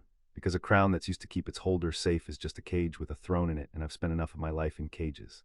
He let his eyes move across the tiers, the frightened faces, the ambitious ones, the old ones. Gryffindor didn't crown the careful, he crowned the willing, willing to go first, willing to be the one who stands in the doorway. "That's what these are." He gestured at the two lights, red and blue. "Not a right to rule you, a duty to stand in front of you. There's a man coming, and most of you know his name and won't say it, who's reaching for the 4th crown so he can stand above all of you with nothing able to compel him to stop. He'll offer you the old days, lords and lands and the lash, and a strong hand to hide behind." Harry's voice dropped, and the room leaned in to catch it. "We're not offering you that, we're offering you the opposite. Not a strong hand to hide behind, 2 people who'll walk into the dark ahead of you and hold the door. You don't have to kneel to us, we'd rather you didn't. We're asking you to stand with us. That's all a crown was ever supposed to be for. The rest was always just men who forgot." For a moment the chamber was utterly still. The 2 lights burned. And then Augusta Longbottom rose in the 3rd tier, a tall, fierce old woman in a hat with a stuffed vulture on it. and she said, in a voice like a dropped flagstone, "The House of Longbottom has waited 50 years to hear a Potter say something worth standing up for. We stand with the crowns." And she sat, and the dam broke, and houses rose, not all of them, not even most, but enough, the Weasley voice and the Bones voice, and a scatter through the middle tiers, and Cyrus Greengrass rose last and slowest of the early ones and said, "The House of Greengrass notes that the stones have spoken, and that the realm has, as of this morning, sovereigns again. We will stand with the crowns so long as the crowns stand for what this young man has just described, and not one day longer.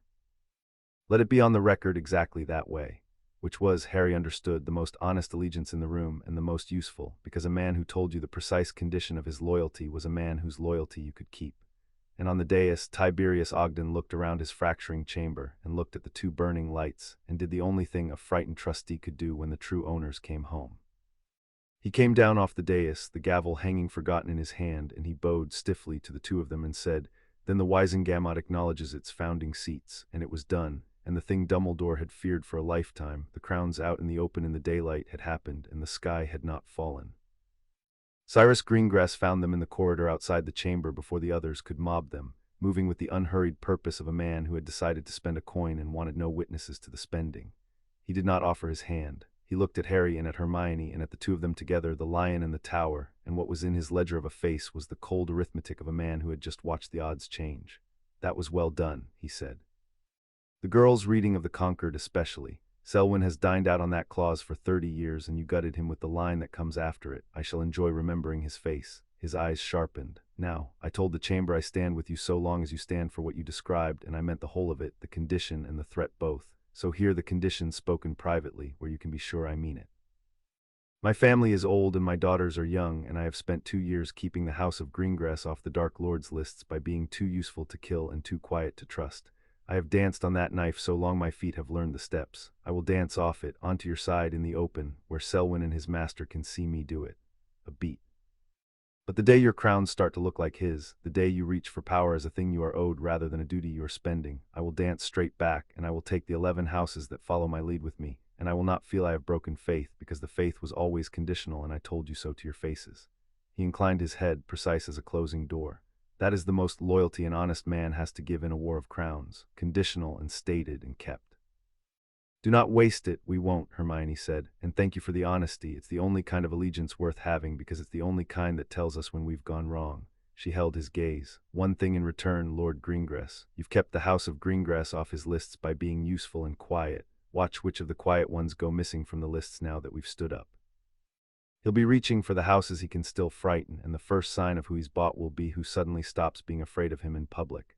You're better placed than anyone in Britain to see it. If you see it, send word." Something almost like respect moved in the gray man's face. "You'd have made a formidable Slytherin, Lady Ravenclaw," he said. "I mean that as the compliment my house intends and yours never quite believes." And he was gone into the crowd, leaving behind him 11 houses worth of conditional loyalty and a piece of advice neither of them would forget. The others came then, the houses that had risen, Augusta Longbottom gripping Harry's arm with a hand like a hawk's foot, and informing him that his father would have been insufferably proud, and that she expected better posture from a king, and the Weasley contingent in Bones, and a scattering of the middle tiers. And for an hour the corridor outside the Wizengamot belonged to the beginning of something that had not existed in Britain for 1,000 years, a court. Gathering of its own free will around two people who had promised to go first into the dark. Harry stood in the middle of it with Hermione at his side and let himself feel, for 1 hour, that the impossible thing might actually be possible, that the open road might be the safer one after all. The sky fell 4 hours later. They had not even left the ministry. They were in a side chamber with Dumbledore and the Longbottoms, and a cautious knot of the houses who had risen for them, doing the unglamorous work that followed the grand gesture, the counting and the promising and the careful conversation, when the wards of the building screamed.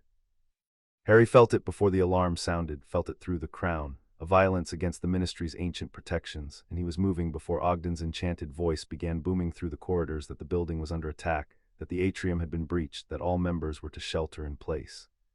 Death Eaters had come into the Ministry of Magic in the middle of the day, a dozen of them masked, and they had not come quietly, and they had not come to negotiate. "They're not here for the building," Hermione said, already running beside him, her wand out, her voice cold and fast. "It's a feint, Harry, it has to be. He doesn't waste a dozen marked servants on a building he can't hold." And then they came up the corridor into the great atrium with its golden fountain and its 100 fireplaces, and the feint was waiting for them. The Death Eaters had taken the atrium and herded the lunchtime crowd of ministry workers against the walls, and at their center, unmasked, smiling, stood a woman with heavy-lidded eyes and a wand like a splinter of dark bone, and Harry knew her. The whole wizarding world knew her, Bellatrix Lestrange, and she was not here to take the ministry. She was here to take a sovereign. The little king, Bellatrix crooned, and her dark eyes found Harry and danced, and the little mudblood queen. My master felt you wake, both of you, like teeth coming in. She tilted her head, mad and merry. He sends his congratulations and a question. He wants to know if a crown 2 weeks old can stop a curse. Her wand came up. Let's find out, shall we? What happened then happened fast, and Harry would put it together properly only afterward in pieces, the way you reconstruct an accident.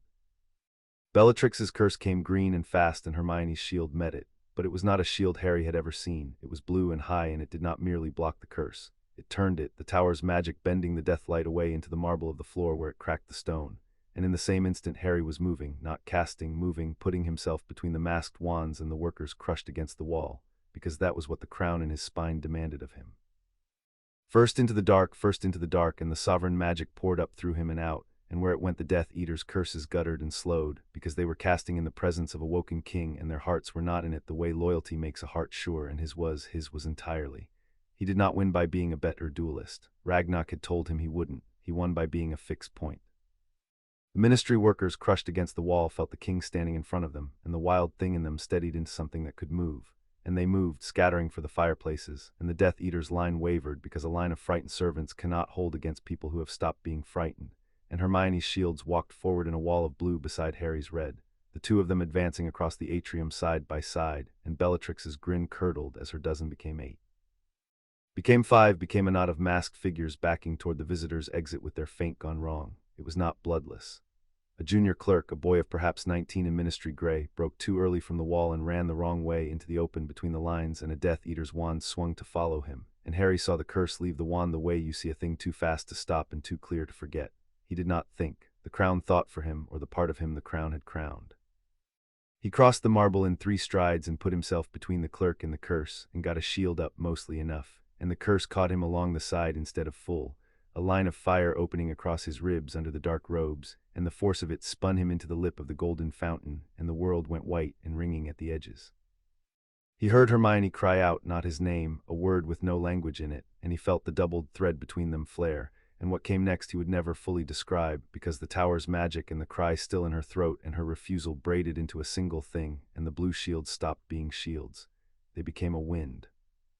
They swept the atrium from her side to the walls, a wall of force that took the 5 remaining Death Eaters off their feet and slammed them into the marble, not killing, Hermione would never, but ending the fight in the space of a breath, because no one stays standing in front of a queen who has just watched her king take a curse. The clerk was on the floor unhurt, staring.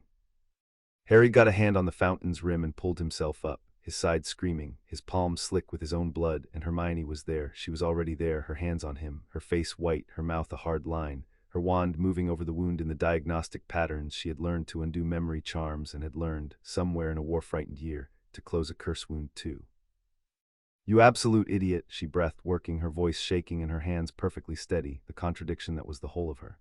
You crowned, sovereign, irreplaceable idiot, you put yourself in front of a cutting curse for a clerk you've never met. First into the dark, Harry managed. The fire in his side was banking under her hands, the blue light knitting the worst of it. It's the job, you said, scared in public so other people don't have to be scared alone. I'm going to kill you myself and save him the trouble, Hermione said, and pressed her forehead to his for one fierce second, and then she was all business again, getting him upright because the clerk was staring and the workers were creeping back, and a queen does not weep over her king in front of the people they have just saved. She gets him on his feet and lets them see that the crowns bleed and stand back up. Can you walk? I can walk. Then walk, she said, and got her shoulder under his arm, the old shape, the 1,000 times shape, and held him up where the chamber could see. Enough, Bellatrix spat, and there was no more crooning in it. We have what we came for anyway. You should look north, little king. You should look north and learn what a crown is really worth.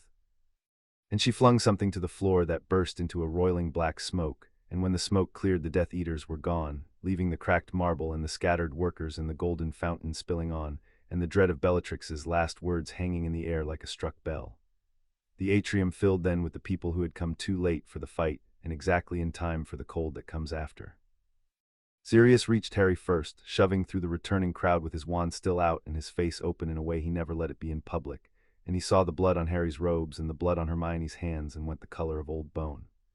Where? He demanded, already running his hands over Harry's shoulders as though he could find the wound by touch. Where are you hit? Show me. And Harry caught his godfather's wrists and held them still and said, Hermione closed it. I'm all right, Sirius. I'm all right, until the words got through.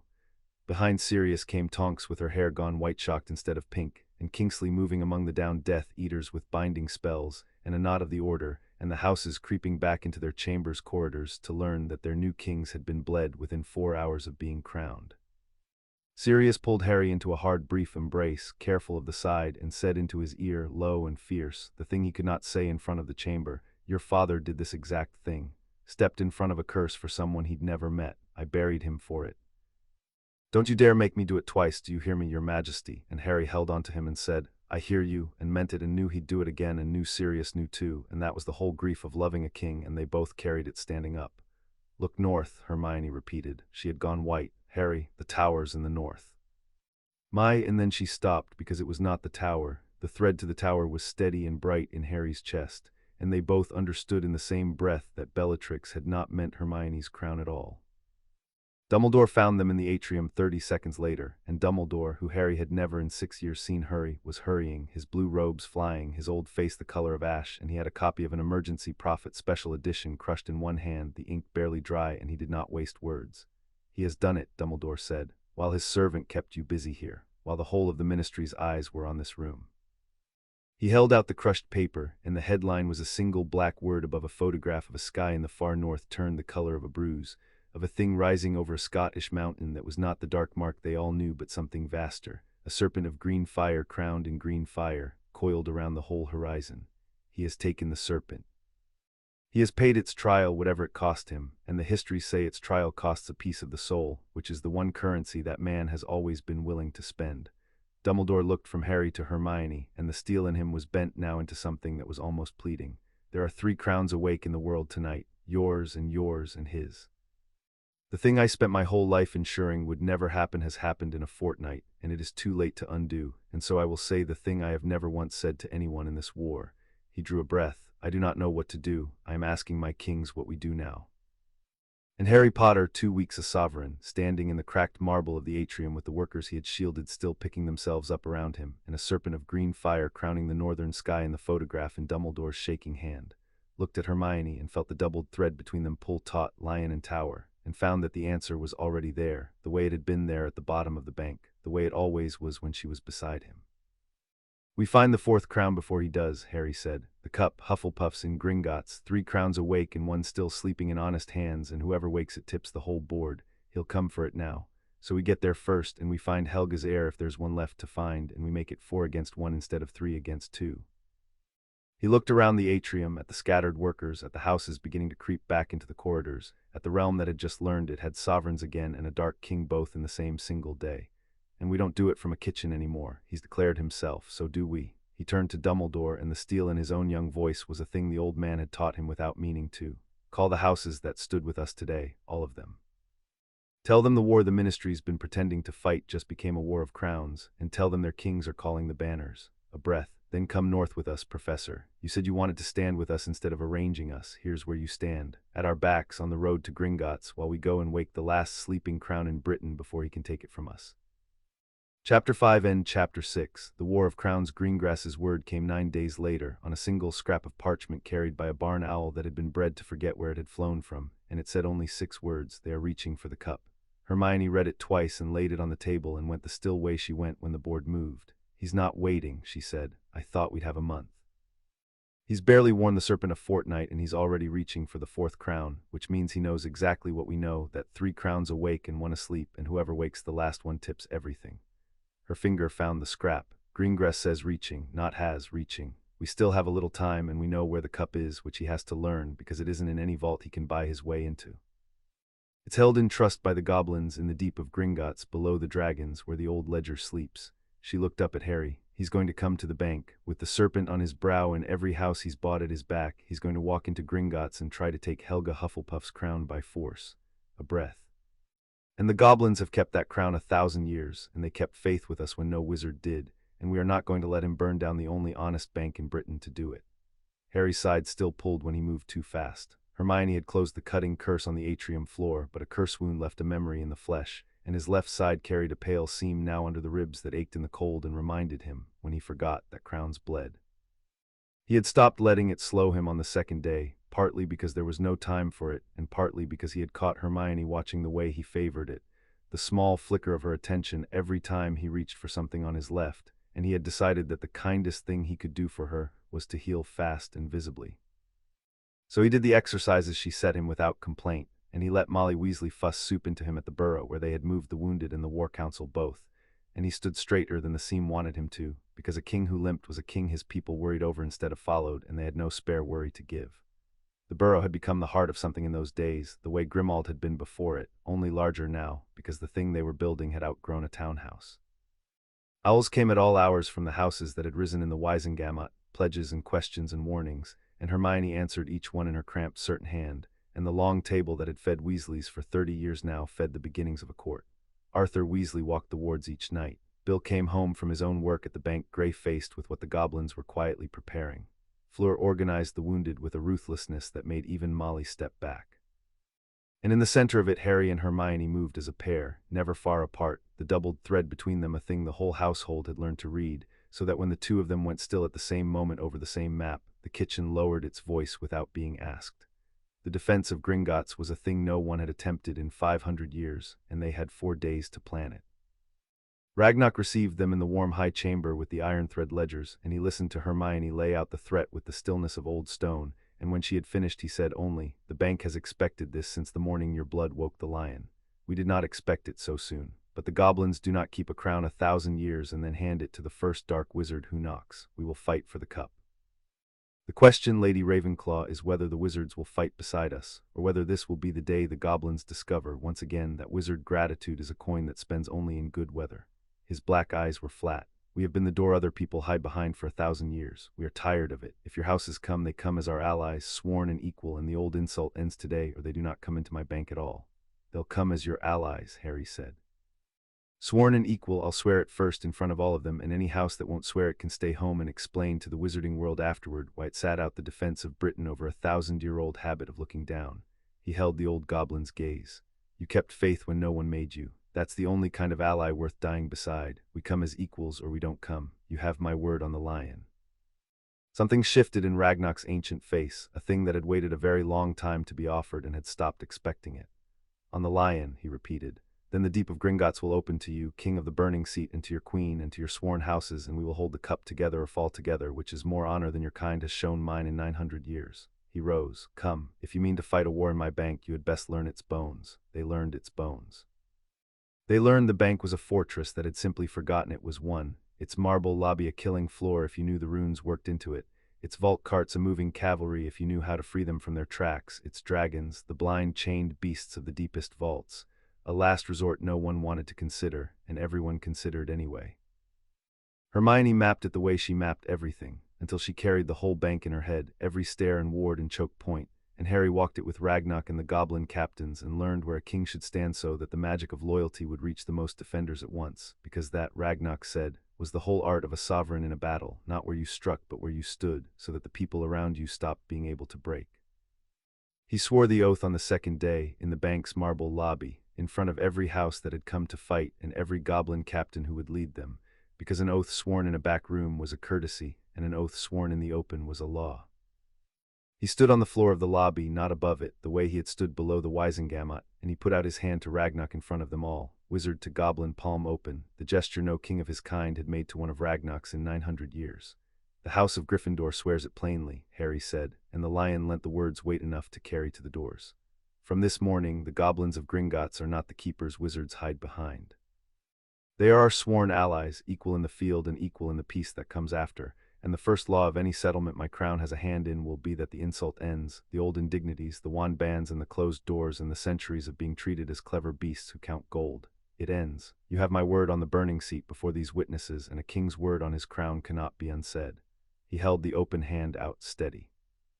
"Fight beside us not because we ask, but because we have finally offered you a thing worth fighting for, an equal's place. 1,000 years late, take it." The lobby was silent. The wizard houses watched, some uneasy, Greengrass thoughtful, Augusta Longbottom nodding slow.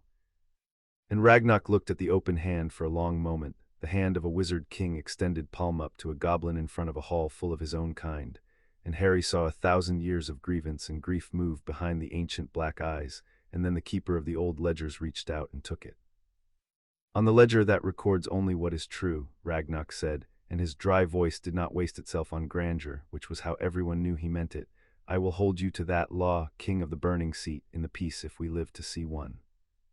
And until then, the goblins of Gringotts fight beside the crowns, equal in the field, and any of mine who falls beside any of yours falls as a comrade and not a servant, and that is a thing my people have wanted to be able to say for longer than your kind has had a ministry to forget us in. He released the hand. To the goblin captains he said something short in gobbledygook, and a sound went round the gathered goblins, low and harsh and fierce, a sound the wizards did not understand and would not forget, the sound of an old people hearing an old wound named and answered at last.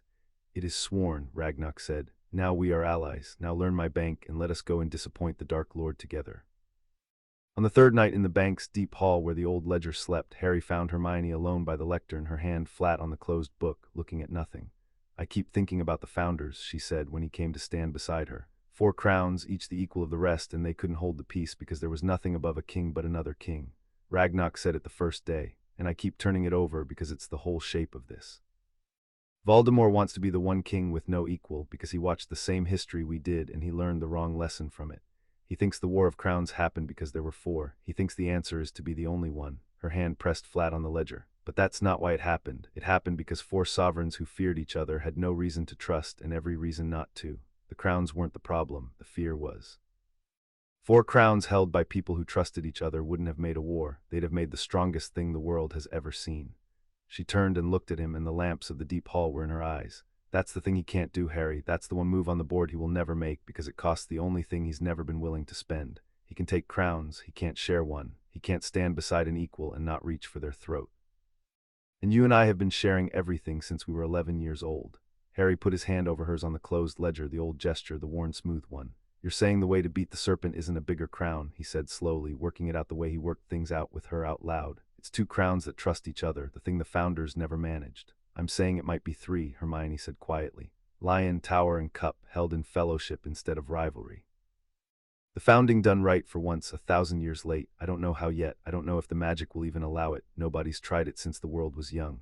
But I know it's the one shape he can't match, and I know we're already most of the way there, you and I, because we did the hard part when we were children and didn't even know it was the hard part. She turned her hand over under his, fingers lacing. We learned to trust each other completely before either of us had a crown to be tempted by. That's our whole advantage. That's the entire game. Everything else is just surviving long enough to play it. They did not get to finish surviving long enough in peace. Voldemort came on the 4th morning, a day before they were ready, because being ready was a luxury, and he had never once granted his enemies a luxury in his life.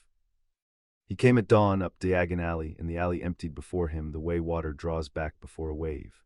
Harry felt it through the lion the moment the serpent crossed into the alley. A pressure, a wrongness, sovereign magic vast and cold and hungry, and he was on the bank's broad white steps with Hermione beside him before the first scream reached them, the 2 of them looking down the length of Diagon Alley at the thing coming up it. Voldemort walked at the head of a host. Behind him came the bought houses and the marked servants, 50 wands, 60, a tide of black, but Harry barely saw them, because at the front of them, on the brow of the pale terrible figure leading them, burned the serpent crown. It was a coil of green fire, a serpent swallowing its own tail, and where its head met its tail a single green eye was open, and the sovereign magic pouring off it bent the morning light and curdled the air above the cobbles, and the shop windows of Diagon Alley cracked one by one as he passed, not from any spell, simply from his nearness, the world unable to bear the weight of a crown taken in blood. People of Gringotts, Voldemort said, and he did not shout. The serpent carried his voice the length of the alley as easily as the lion carried Harry's across a chamber. I have come for what sleeps beneath you. Give me the 4th crown, and the goblins may keep their gold and their lives. Refuse me, and I will take the crown over the ashes of your bank and the bodies of every creature foolish enough to stand on those steps. The green eye of the crown found Harry and Hermione on the steps, and Voldemort's lipless mouth curved. Ah, the children kings, still alive, still playing. You woke your little crowns and you think they make you my equals. He spread his white hands, and the serpent flared, and the cobbles of Diagon Alley split in a line straight up to the foot of the steps. Let me educate you, as your headmaster never quite dared. There are no equals. There is only the one who is willing to pay more than anyone else. And I have paid more than you can imagine. We know what you paid, Hermione called down, and her voice rang off the white stone, clear and unafraid and carrying. You paid your soul for that crown piece by piece until there was barely enough left to wear it. We read the price of the serpent's trial. We know it costs the part of you that can love a single thing." She lifted her chin. "That's not strength, Tom. That's the most expensive weakness in the history of the world. You bought a crown that only answers to a man who can't be loyal to anything, and then you're surprised the rest of us won't kneel."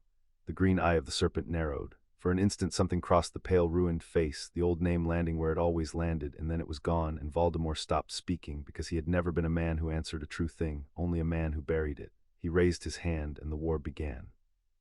It began as a wall of green fire rolling up the steps, and it met a wall of red, because Harry was already moving, the lion pouring up through him, and his shield was not a shield either anymore. It was the burning seat made manifest, a curtain of red flame that ate the green and held the steps. And behind him the goblin runes worked into the marble woke at a king's command, and the whole white face of Gringotts blazed with 1,000 years of banked defensive magic. And the sworn houses rose from where they had been hidden in the upper windows and along the rooftops and rained their fire down into the black tide in the alley. What followed, Harry would only ever remember in fragments, because a battle is not a story while you are inside it. It is 1,000 separate terrors happening at once. He remembered Hermione beside him, the towers blue against the serpent's green, the two of them holding the steps as a single creature with two wands, her shields walking forward where his flames pushed back, the doubled thread between them so bright now that they had stopped needing words, that he knew where she would be before she moved, and she knew where he would strike before he struck, the Founders' Fellowship made flesh on a bank's bloody steps. He remembered Augusta Longbottom on a rooftop with her vulture hat askew, dueling 3 masked men at once and winning, and Neville beside her, grown into something fierce, and Greengrass, who had danced off the knife as he'd promised, fighting in the open with the 11 houses behind him exactly as he'd sworn. He remembered the goblins, terrible and small and impossible to frighten, swarming the black tide with blades that wizards had no defense against because wizards had spent 1,000 years too proud to learn one. He remembered Sirius and Remus side by side, the way they must have fought a war ago, the marauders last two holding a doorway. He remembered most of all the wrongness of fighting a crown, the way the serpent's magic made his own bones want to kneel, the constant pressure to give up, to bow, to admit that the pale figure at the foot of the steps was simply larger than anything that could stand against him. The first assault broke against the steps and the bank's woken runes and fell back, and for a moment Harry let himself believe the plan would hold. It did not hold long. Voldemort's bought houses knew the bank too, some of them old families with old accounts, and they came at the flank, at the side door on Nocturne that the goblins had warded thrice, and that the serpent's magic unwrote like a child rubbing chalk off a slate.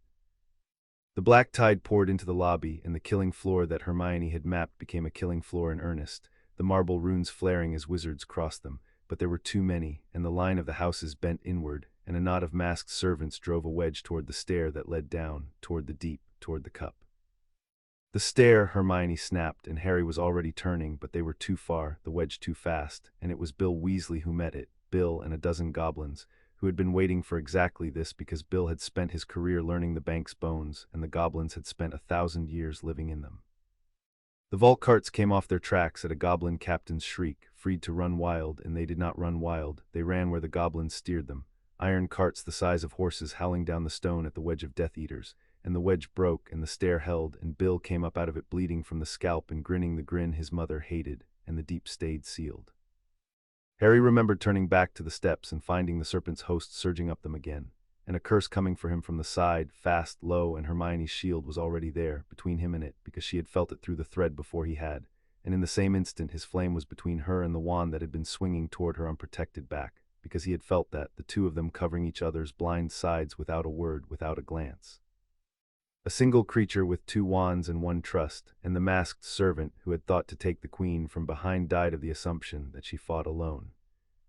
He remembered Neville Longbottom holding the left of the steps with a stubbornness that had no business working and worked anyway, planting himself where a king should stand though he wore no crown, and the people around Neville stopped being able to break the same way they stopped around Harry, because loyalty was not only a crown's gift, it turned out, it was a thing any person could lend who refused hard enough to run.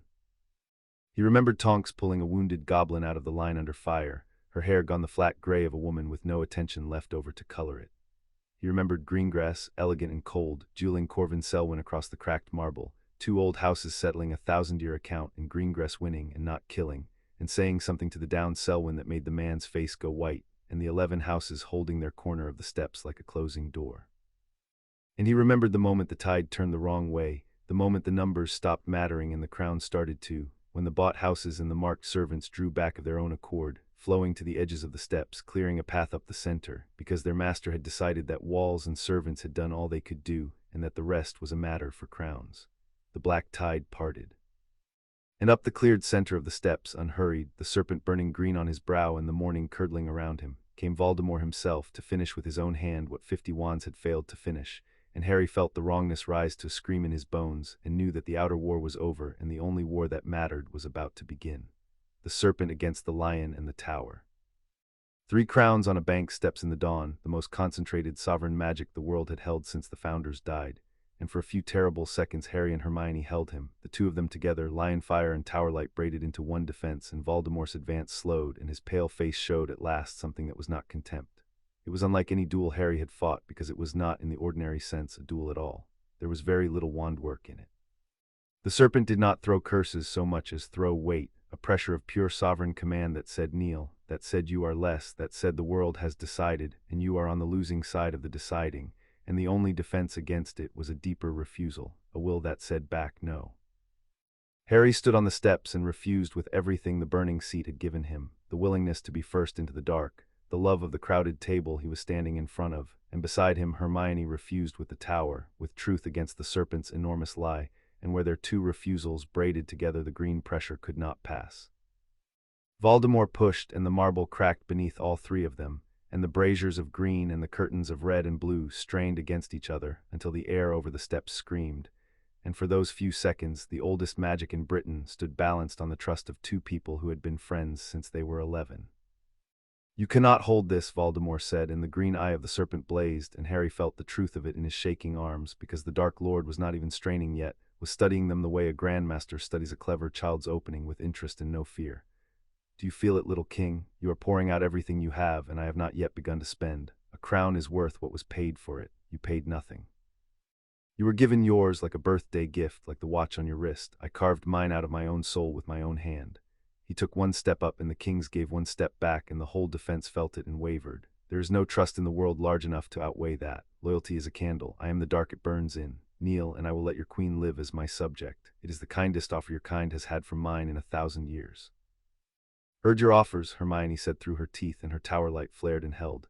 "We heard the one you made the old houses. We heard the one you're making now. They're all the same offer, Tom, and it's always the same lie underneath, that the dark is bigger than the candle. It isn't. One candle is bigger than any amount of dark. You just never met one that wouldn't go out when you breathed on it." And she breathed, and the tower light surged, and for 1 instant Voldemort's advance stopped entirely. But 2 crowns a month old, however well they trusted each other, were not yet the equal of a crown that had eaten a soul, and after that 1 instant they began, slowly, terribly, to give ground. It was Dumbledore who bought them the time they could not buy themselves. Harry did not see him come.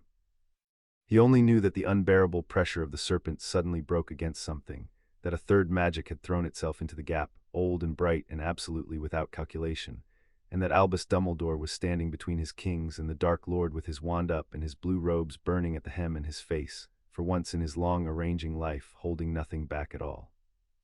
"You will not have them," Dumbledore said, and there was no riddle in it, no curtain, no long game, only an old man who had spent a century moving people like pieces and had finally, at the very end, decided to be a piece himself, thrown forward into the one square that mattered. "I have made every mistake a wise man can make, Tom. I held ropes that were not mine to hold. I hid children from their own names. I arranged and called it wisdom." His wand blazed, and for a moment, one impossible moment, the serpent itself faltered against the sheer refusal of him. "But I never once joined you, and I never will, and I have one thing left worth doing, and by every god that ever watched this island, I am going to do it standing in front of the only future this world has, and not behind a curtain." He held Voldemort for 10 seconds. 10 seconds alone, the greatest wizard of the age against a crown that had eaten a soul, and it was the bravest thing Harry had ever seen, and it was not enough, because nothing one wizard could do alone was enough against the serpent, and that was the entire lesson of the day. The curse that took Dumbledore was not green. It was a deep and terrible black, and it folded him almost gently, and the old man went down on the white steps of Gringotts with his wand still raised and his eyes still open and fixed, even falling, on the 2 young people he had spent their whole lives failing and protecting in the same breath. "Now," Dumbledore said with the last of it, looking not at Voldemort but at Harry and Hermione, "now you see, one is never enough, be the thing I was too afraid to let exist, be more than one." And his eyes closed and his hand fell, and the greatest of them lay still on the bloody marble. Something broke in Harry then, and something else woke, and down the doubled thread he felt the same thing break and wake in Hermione, and the two of them, without a word, without a plan, reached for each other's free hands across the gap between them, lion and tower, and held on, and did the thing they had not known they could do until the grief of it taught them. They stopped being two crowns side by side, and for one blazing instant became one. Harry would spend a long time afterward trying to find words for what that instant was, and would never quite manage it, because there were no words built for it. The language had been made by people who only ever wore one crown at a time, if they wore one at all. The nearest he could come was this, that the wall between where he ended and where Hermione began, the wall that every person carries and calls their self, thinned to nothing, and for the length of a single heartbeat he was not Harry defending beside Hermione. He was the both of them, lion and tower, courage and truth, the willingness to die first and the wisdom to know what dying would serve, fused into a single sovereign thing that the founders had glimpsed and feared and never dared to build. He felt her whole mind alongside his, vast and ordered and unafraid, and he knew she felt his, and there was no shame in it and no hiding and no smallness. Only the two of them made one, and the one of them made enormous, and the serpent, which had eaten a soul to make itself the only thing in the world, met for the first time a thing that was larger than alone, and recoiled from it the way the dark recoils from a struck match. It was not enough to win. They were still too new, and the serpent was still too old, and Voldemort, with Dumbledore down at his feet and the lost naked on the king's faces, laughed and gathered the full weight of his stolen crown to end it, but the instant of their joining was enough to throw him back. The braided light of lion and tower fused, became for a heartbeat a thing the serpent could not pass, and it flung Voldemort and his magic back down the steps and bought the defenders the breath they needed, and in that breath the goblins did the thing only the goblins could do. Deep beneath them, below the dragons, Ragnarok and the keepers took the cup of Hufflepuff out of its thousand-year trust and moved it. By goblin roads no wizard had ever walked out of the bank entirely, so that when Voldemort tore the deep of Gringotts open an hour later with everything the serpent had left to give, he found the vault of the fourth crown empty, and the crown gone, and his great assault spent on an empty room. He did not get the cup. That was the one victory in the wreckage, and it was Ragnarok's, and it would matter more than any of them yet knew. But he had broken the defense and burned half the alley, and proven to all of Britain that a single crown taken in blood could not be matched by two crowns held in trust, not yet, not the way they were. And Albus Dumbledore lay on the steps of Gringotts under Sirius's shaking hands, not dead. The curse had not been a killing curse, but something slower and crueler, but sinking, his breath shallow, his 100 years of cleverness spending out of him onto the cold marble. They got him out. They got everyone they could out, through the goblin roads, into the dark, the houses scattered and bleeding, and the bank in ruins behind them, and the serpent's green crown burning over the wreck of Diagon Alley like a second poisoned dawn. The goblin roads ran for miles under Britain, old as the bank, narrow and lightless and utterly safe, and the survivors of the defense of Gringotts filed along them in a long broken column. The wounded carried, the dead, 3 of them, 3 names that would be spoken later when there was breath to spare for speaking, born with the care the goblins gave their own. Harry walked the column the way Ragnarok had taught him a king walked it, not at the front where it was safe, but along its whole bleeding length, so that every person in it saw him pass and felt the lion pass with him, and the thing that had begun to break in the dark steadied wherever he stood, because that was the one power he had that the serpent would never have, the power to make frightened people able to keep walking. Hermione walked the other direction along the same column, blue where he was red, the two of them passing each other in the middle every few minutes, a touch of hands, a single word, and the wounded between them straightened where the 2 threads crossed. They carried Dumbledore on a goblin litter, and Sirius would not leave it. He walked beside the old man he had spent half his life resenting and half his life needing, with one hand fisted in the litter's edge, and he did not speak, and his face in the goblin light was the face of a man watching the last of an age drain out onto a stretcher. Fleur and a goblin healer worked over Dumbledore as they walked, and the news they passed back was not good and was not hopeless. The curse was slow and deep and feeding. It was not killing him so much as unmaking him, spending out the vast reservoir of his magic in his years drop by drop, and they could slow it but they could not stop it, not with what they had, not here in the dark. He drifted, the greatest wizard of the age, in and out, and once when Harry came back along the column to him, the blue eyes opened and found Harry's face and held it. Did he take the cup? Dumbledore breathed. No, Harry said, kneeling by the litter as the column flowed past. The goblins moved it. He tore the deep open and found an empty room. He got nothing, Professor, nothing but a ruin and a list of the dead, and we'll make him pay for every name on it. Something eased in the ruined old face, the satisfaction of a chess player who has lost his queen and saved the game. Good, Dumbledore whispered. Good, then it was not for nothing. I stood in front of you and the cup is safe, and I find at the very end of a long life of arranging things from behind curtains that the standing was worth more than all the arranging. His hand moved, found Harry's wrist, gripped it with a strength that should not have been left in him. Be more than one, Harry. Promise an old fool, do not make my mistake, do not face it alone because you are too proud or too frightened to need her. The whole of my error, the whole of it 90 years, was the belief that the safest hands were my own and only my own. Do not believe it, be more than one. His grip loosened. She is the best thing I never let myself be, both of you, together, be the thing I was too afraid to allow. And he drifted again into the deep dark behind his own eyes, and Sirius made a sound and gripped the litter harder, and the column walked on under Britain, carrying its kings and its wounded and its dying teacher away from the burning bank, toward whatever came next. And in the deep dark of the goblin roads, with Dumbledore's failing breath the loudest sound in the world, Harry knelt beside Hermione with their hands still locked together, and felt the place where their two crowns had touched and fused for one impossible instant, the ghost of the thing the Founders never managed, and knew with the cold clear certainty the tower had given her and she had given him, exactly what they had to become before the next time, and exactly how little time they had to become it. One is never enough, Harry said into the dark over the dying man who had taught it to them at the cost of everything. He looked at Hermione and tightened his hand on hers, lion and tower, the founding waiting to be done right at last. We have to be more than one, all the way, not for an instant, for good, a breath, and we have to do it before he comes back, because he's coming back and next time he won't stop to make a speech. Then we'll be ready next time, Hermione said.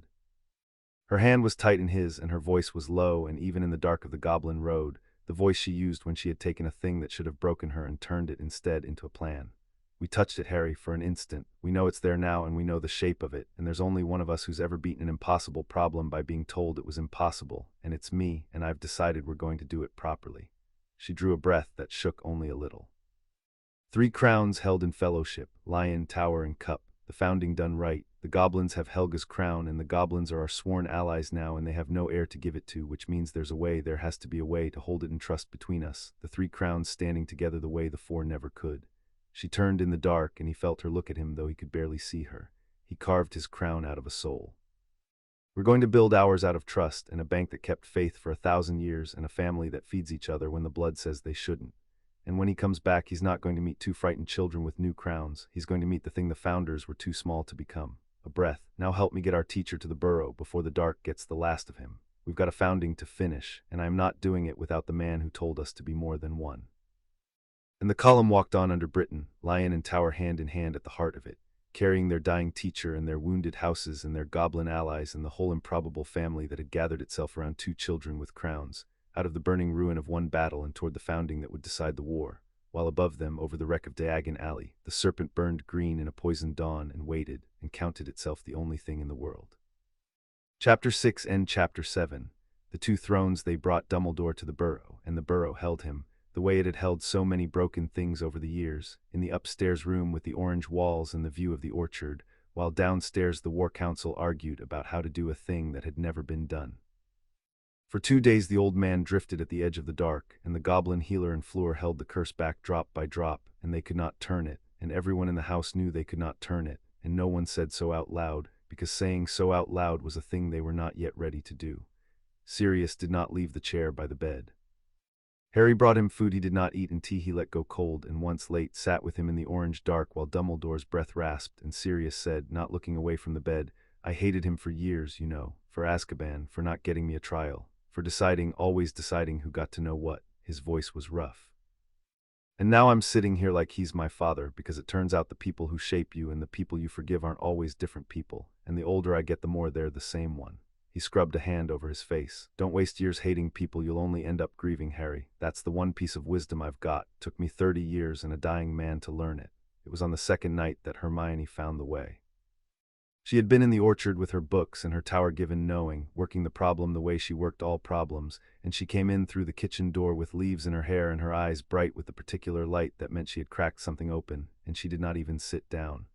Hogwarts, she said. We do it at Hogwarts, that's the answer.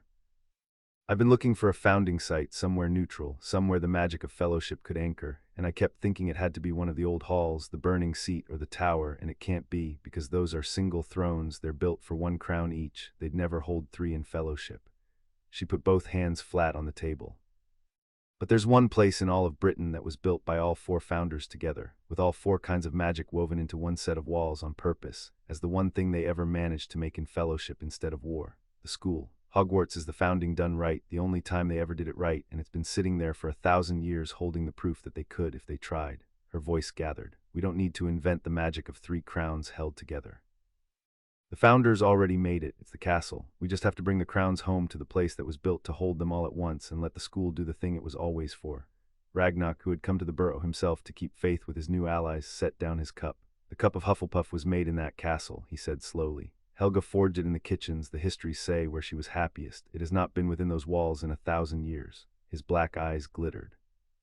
You would bring all that remains of the 4 crowns back under the one roof that ever held them in peace. Lion, tower, and cup, in the school that was built to end the War of Crowns. Something that was almost wonder moved in the ancient face. It is either the wisest thing any wizard has proposed in 1,000 years, Lady Ravenclaw, or the most dangerous. I find to my own surprise that I believe it is the first. There's a problem, Harry said. He had learned to look for the problem. Hermione had taught him that too. The cup doesn't have an heir, you said. Helga's line's gone. We can't claim it the way I claimed the lion or Hermione claimed the tower. So how does it stand with us? How does a crown with no heir join a fellowship? It is held in trust, Ragnar said, by the goblins for 1,000 years, and the goblins are now your sworn allies, equal in the field and equal in the peace.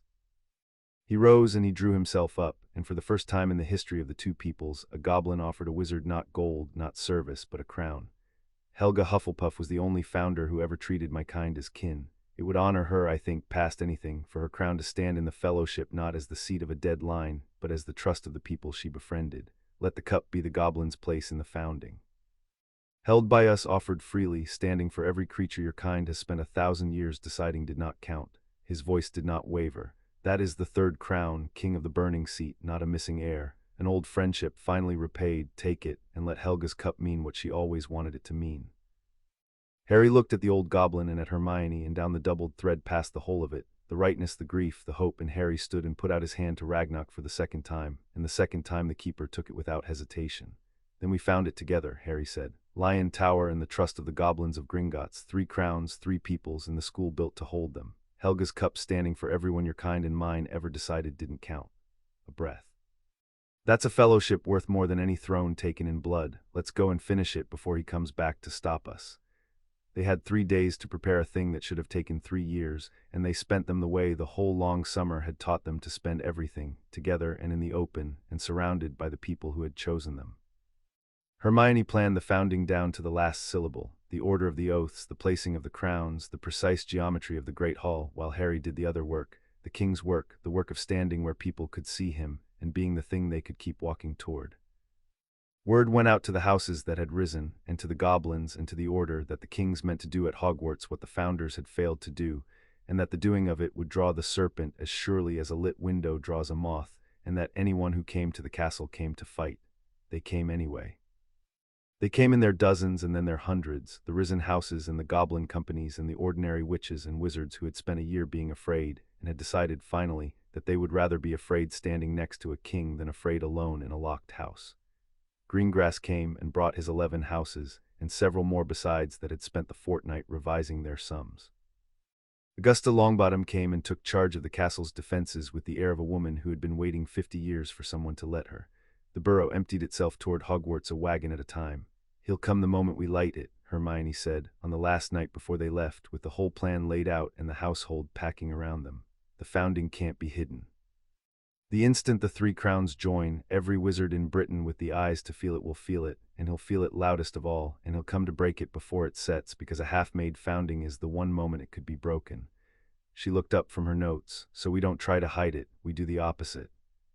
We light it like a beacon on purpose at the one place in Britain built to hold it, with an army at our backs, and we let him throw himself at the founded thing instead of the founding thing, and we trust the magic the founders proved 1,000 years ago over the magic he carved out of his own soul. A breath. It's the most dangerous plan I've ever made, and it's the only one that ends with him gone instead of us. Tell me you see it too. I see it, Harry said. He had learned to see the boards she saw. 6 years and 1 long summer had taught him. We don't hide the light, we be the light and let the dark come to us and trust that the thing the whole school was built to prove is true. He reached across her notes and folded his hand over hers. I see it. Tomorrow we finish it. Later that same night, when the planning was done and the house had gone quiet, Harry found Hermione on the hill above the burrow, where where the orchard ran out into long grass and the lights of the house lay scattered below them like fallen stars, and he climbed up and sat beside her in the dark, and for a while neither of them said anything, because they had reached the place where the words had run out and only the company was left. "I keep thinking," Hermione said finally, "that tomorrow we either fix a 1,000-year-old mistake or we die trying, and either way nothing's ever going to be the same after, and I should be terrified." She drew her knees up, "And I'm not, that's the strange thing. I've been frightened of so much my whole life, of being wrong, of being too much, of not knowing. And tomorrow's the biggest unknown I've ever walked into, and I'm not frightened of it at all." She turned her head and looked at him in the dark. "Because you're going to be standing next to me, that's the whole of it. I worked it out on the hill just now, doing the sum the way I do, and the sum keeps coming out the same. Everything that ever frightened me was a thing I was facing alone or thought I was, and I'm never going to face anything alone again, so there's nothing left to be frightened of, just the work and you, and the work's never scared me when you're there for it." Harry looked at her, at the woman who had clutched his sleeve under a jacaranda and walked alone into a tower of dangerous books and held a queen's nerve on a bank's bloody steps, and he found that the thing he had been carrying since the bottom of the bank, the thing that had grown quietly under all the crowns in the war, was finally larger than whatever had kept him from saying it. "Hermione," he said, "when the trial showed me everyone I loved alive at a table years from now, you were at the end of it. Right at the end, looking at me with a future in your eyes." His voice was not quite steady, and he let it not be. "I turned it down because it was a cage, but I didn't turn down the part where you were there. I've never once wanted to turn down the part where you're there. Through all of it, every crown, every fire, every bank and tower and battle, the thing I've actually been fighting for, under the speeches, under the duty, is the part where you're there." He reached over and took her hand, not the old gesture now, something else, his fingers lacing slow through hers. "I love you. I think I've loved you since I was 12 and didn't have the word for it. And I know tomorrow's the worst possible time to say it, the night before we walk into the end of everything, but I've watched too many people not say the things, and I buried 2 of them, and I'm not doing it. So I'm saying it. I love you. Whatever tomorrow is, I wanted you to know it going in." Hermione looked at him, and the brightness in her eyes spilled over, and she did not say anything clever, which was how he knew it had landed all the way down. She reached up and put her hand against the side of his face, the way she had the night the binding broke, and she said very quietly, "It took you long enough, Your Majesty." And then she closed the last of the distance between them and kissed him, there on the hill above the scattered lights, the king and the queen, the lion and the tower, and it was unhurried and certain and entirely theirs. And for a while the war and the crowns and the dying man and the founding all waited, because some things will wait. When you ask them to, for 2 people who have finally stopped waiting themselves. When they came apart, she stayed close, her forehead against his, and she laughed, wet and amazed, the laugh he loved. "Right," she said. "Now I have something to come back for. That isn't a footnote. Don't you dare die tomorrow, Harry Potter. I've only just got the rest of my life worked out, and I refuse to redo the sum." "Same size, remember," Harry said. "Neither of us dies tomorrow. We come out, both of us. That's the only order I'm giving and the only one I'm taking." And she said, "Both of us," and sealed it the way they had sealed everything that mattered, with her hand in his, and they sat on the hill until the cold drove them down, and went into the warm house and slept, and in the morning they went to finish the founding. Hogwarts received its kings at dawn. The castle had been emptied of students for the summer, but it was not empty. The order held it, and the houses that had risen, and the goblins, and the school itself, which Harry had always known was awake, and which he understood now, with the lion in his spine, was something far older and stranger than a building. They came up through the gates with the cup borne before them on a goblin litter, veiled, and the castle knew it. Harry felt the walls stir as they passed, felt 1,000 years of woven founding magic lean toward the 3 crowns coming home. The lion he carried, the tower Hermione carried, the cup the goblins bore, and the 4 towers of the school, which had stood for the 4 houses for 1,000 years, blazed one by one with a light that had not touched them since the founders died, the school waking fully to the only thing it had ever truly been built for. They did the founding in the great hall, beneath the enchanted ceiling, on the worn flagstones where 10,000 children had eaten their suppers, never knowing they sat in the one room in Britain where 4 crowns had once been laid down in peace. Hermione had found the shape of the ritual in the tower, knowing, and in Helga's own hand in a book the goblins kept, and it was not a thing of incantations and circles. It was simpler than that, and harder. It was an oath. The 3 of them stood at the center of the hall, Harry and Hermione and Ragnarok bearing the unveiled cup, and the cup was a low, broad, golden thing, humble as Ragnarok had said, warm where the other crowns were grand, and when the goblins set it on the founding stone between the kings, it began, very gently, to glow, the gold light of the 3rd crown answering the red and the blue. And then the 3 of them spoke the oath that the founders had been too proud and too frightened to swear to one another 1,000 years ago, the oath that was the whole secret of it, the founding done right at last. "I will hold my crown beside yours and not above it," Harry said, the lion blazing in him, and the red light rose, first into the dark, last out of it, "for your people as for mine." "I will hold my crown beside yours and not above it," Hermione said, the tower clear and high, and the blue light rose to meet the red. Truth between us always, even when it costs, never a throat reached for, never an equal feared. The goblins of Gringotts hold the cup beside your crowns and not beneath them, Ragnarok said, and his dry voice rang in the great hall as it had never rung in 1,000 years of being told to wait outside, and the gold light rose to join the red and the blue. For Helga, who knew us kin, for every creature your kind forgot, we hold it in trust, in fellowship, and in the open, where the whole world may see that the founding has been done right at last. And the three lights met above the founding stone, red and blue and gold, and they did not war and they did not fight to be the brightest, and that, Harry understood as the magic took them, was the entire thing the founders had never managed, the whole of the lesson the War of Crowns had been too proud to learn. 3 crowns held in fellowship did not divide their power, they multiplied it. The red and the blue and the gold wound together into a single light that was none of them and all of them, a thing the size of the founding itself, and it poured out from the 3 of them into the walls of the school and up through the 4 blazing towers and out across the whole of magical Britain, and every ward woke and every honest heart steadied, and 1,000 miles of sleeping sovereign land that had lain dark since the founders died came alight all at once, recognizing, after 10 centuries, that the founding had finally been done the way it should have been done the first time. Harry stood at the center of it with Hermione's hand in his and Ragnarok's cup glowing at their feet, and he felt the founding settle into the 3 of them, the way the lion had settled into his spine on a graveyard morning that felt a lifetime ago, only vaster because it was not 1 crown now but 3, and not 3 crowns stacked but 3 crowns woven, and the weight of it should have crushed him and did not, because the whole point of the thing, the entire 1,000-year secret of it, was that a burden shared between people who trust one another stops being a burden and becomes a foundation.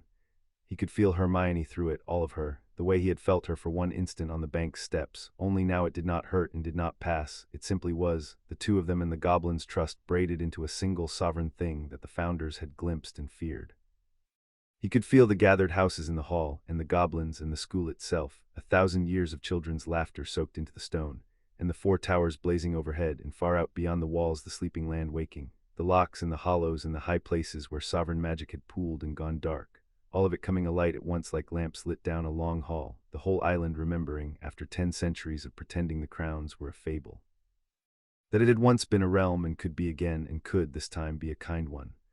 The light of 3 crowns held in fellowship poured out of the great hall and across the whole of magical Britain, and it asked nothing and commanded nothing and conquered nothing. It only offered, the way Helga's cup had always only offered, a place and a belonging and a hand held out palm up across 1,000 years of closed doors.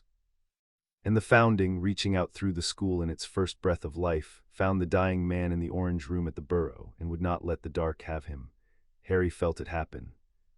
He felt the fellowship magic find Dumbledore, find the slow curse unmaking him, and meet it not with more power but with the one thing the curse had never been built to fight, which was belonging. The curse fed on a thing alone, and the founding made nothing alone, and where the 2 met the curse simply lost its purchase and guttered, and far away in an orchard room Albus Dumbledore drew a breath that did not rasp and opened his eyes and lived. He would not be what he was. The years and the power the curse had spent were spent for good, and he would walk slowly the rest of his days and do small magics where he had once done world-shaking ones. But he would walk and he would see the new world, and that, Harry thought, was a more fitting end for one who had spent his life arranging the world from the shadows than any grand death could have been. He would have to live in the daylight he had spent a lifetime refusing to allow, among the kings he had failed and saved, and find out at last that it was a kinder place than he had let himself believe. Voldemort came for them at noon, because of course he did, because the waking of the founding had lit the sky over Hogwarts like a second sun, and there was no hiding a thing that size, and he came with the serpent burning on his brow and the last of his bought houses at his back, fewer now, because the news of 2 crowns becoming 3 had run ahead of him, and the houses that did sums had begun, quietly, to revise them. He came into the grounds and found the school arrayed against him, the order and the risen houses and the goblins, and at the head of them, on the steps of the castle, the founders built, the king and the queen, lion and tower, with the gold light of the cup standing between them and a fellowship magic at their backs, the like of which had not been seen since the world was young. And Voldemort, who had carved his soul into pieces to become the only thing in the world, looked up at the thing that was the opposite of alone, and for the length of one breath, Harry saw the Dark Lord hesitate. The hesitation did not last. Voldemort had buried better instincts than that one in his time, and he buried this one, and he opened the assault the only way he knew how, with overwhelming force, the serpent's green fire rolling across the grounds toward the castle steps in a wave that should have scoured them bare. It met the founded magic and it broke. Not pushed back, not blocked, broken, the way a wave breaks on a thing that is simply larger and older and more rooted than the sea, and the green fire scattered into harmless light against a shield of red and blue and gold that the three of them did not even strain to hold, because they were not holding it alone, they were holding it with a school and a realm and 1,000 years of fellowship at their backs. Behind Voldemort his remaining servants surged, and the risen houses met them, Greengrass and Longbottom and the goblin companies in the order, and the fight on the grounds was brief and one-sided, because the marked servants were casting in the presence of a true founding, and their hearts were guttering in them the way hearts do when the thing they have followed is revealed mid-battle to be the smaller power after all. Bellatrix Lestrange threw herself at the steps shrieking her master's name, and Augusta Longbottom and a goblin captain took her between them. And the woman who had laughed in the atrium did not laugh now, and was bound and disarmed and dragged from the field still screaming, and her master did not so much as glance at her going, because he had never in his whole long existence glanced at anyone going. It was the watching of that Harry thought afterward that turned the last of the wavering houses, not the speeches, not the magic, but the plain sight of a master who would not turn his head for the most loyal servant he had ever owned, falling at his feet. "You cannot win this with fire," Hermione said, and her voice carried the length of the grounds on the joined magic, clear and almost gentle. "You never could. You've been fighting the wrong war since the day you started hunting crowns. You thought sovereignty was the biggest fire. It was never fire, Tom, it was this." The red and blue and gold blazed behind them. Loyalty made law, trust made power, the thing you sold your soul to never need, and so the thing you can never have, no matter how many crowns you carve out of how many souls. You made yourself the only one, and the only one is always, in the end, just one. "I am the heir of Slytherin," Voldemort said, and the serpent flared, and the old contempt came back over the hesitation like a mask snapped into place.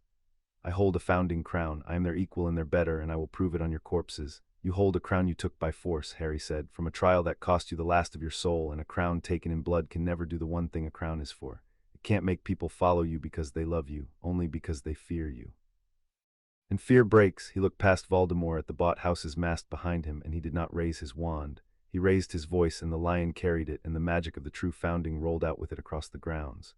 "Houses of Britain, look at what stands behind him and what stands behind us. He offers you a master. We offer you a place. He offers you the lash in the old days. We offer you a realm where even the goblins stand equal in the open. You followed him because you were afraid, and fear was the only currency he ever had. I'm not asking you to be brave. I'm telling you the thing your own blood already knows.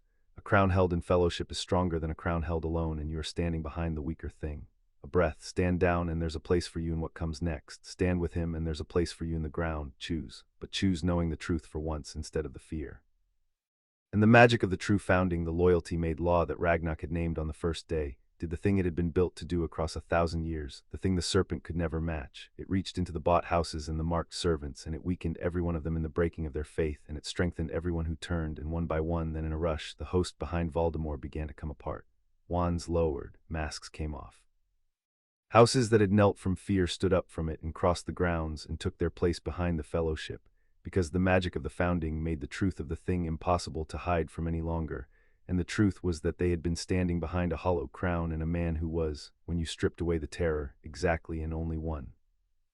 Voldemort stood alone on the grounds of Hogwarts, as he had always, in the deepest truth of him, insisted on standing, and the serpent burned on his brow, and it was a smaller fire now, because a crown with no one behind it is only a crown.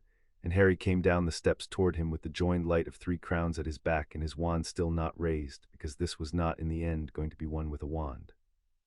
"It didn't have to be this," Harry said, and he meant it, and the meaning of it was its own kind of magic. "You could have been one of 4 once. You chose to be one against 3. You could have shared a crown. You chose to carve one out of your soul instead. Every door you chose alone. And alone is the one thing the founding magic unmakes, because the founding was never anything but the opposite of alone." He stopped a wand's length away, the king and the last dark sovereign, and the 3 lights blazed, and the serpent guttered against them like a candle in a wind. "There's no win here for you. Your crown is hollow, and your houses are gone, and the only thing left is whether you put it down or whether it takes you down with it. I'd rather you put it down. I'd rather no one else died today, even you. That's what the lion's for, first into the dark for everyone, even the ones who made the dark." For one moment, one single moment, something flickered in the red eyes that might, in a man who had not spent 70 years killing the part of himself that could feel it, have been the beginning of understanding. And then it was gone, because he had spent that part of himself a lifetime ago, and there was nothing left to understand with, and Voldemort screamed and raised the serpent's full power, and threw the whole of his hollow crown at the fellowship in one last enormous blow, and the founding met it. Not with a bigger blow, with the simple fact of itself, 3 crowns held in trust, a school built in fellowship, a realm that had chosen the truth over the fear, all of it focused through the king and the queen who had learned to be more than one. The joined light rose to meet the serpent's fire, and it did not push it back, it passed through it, the way truth passes through a lie, the way belonging passes through the dark, and it reached the hollow crown on Voldemort's brow, and it did the thing the conquered had always promised. It found a crown taken by force and ambition and blood, in violation of every law the founders swore, and it unmade it. The serpent crown came apart in green fire, and the stolen sovereignty unwound, and the carved and broken soul that had bought it had nothing left to hold it to the world. And Voldemort, who had made himself the only thing in the world, met at last the one power his entire existence had been a refusal of, and was undone by it, quietly in the end, the way a candle's dark is undone when the room fills with light. It was over. The grounds were silent.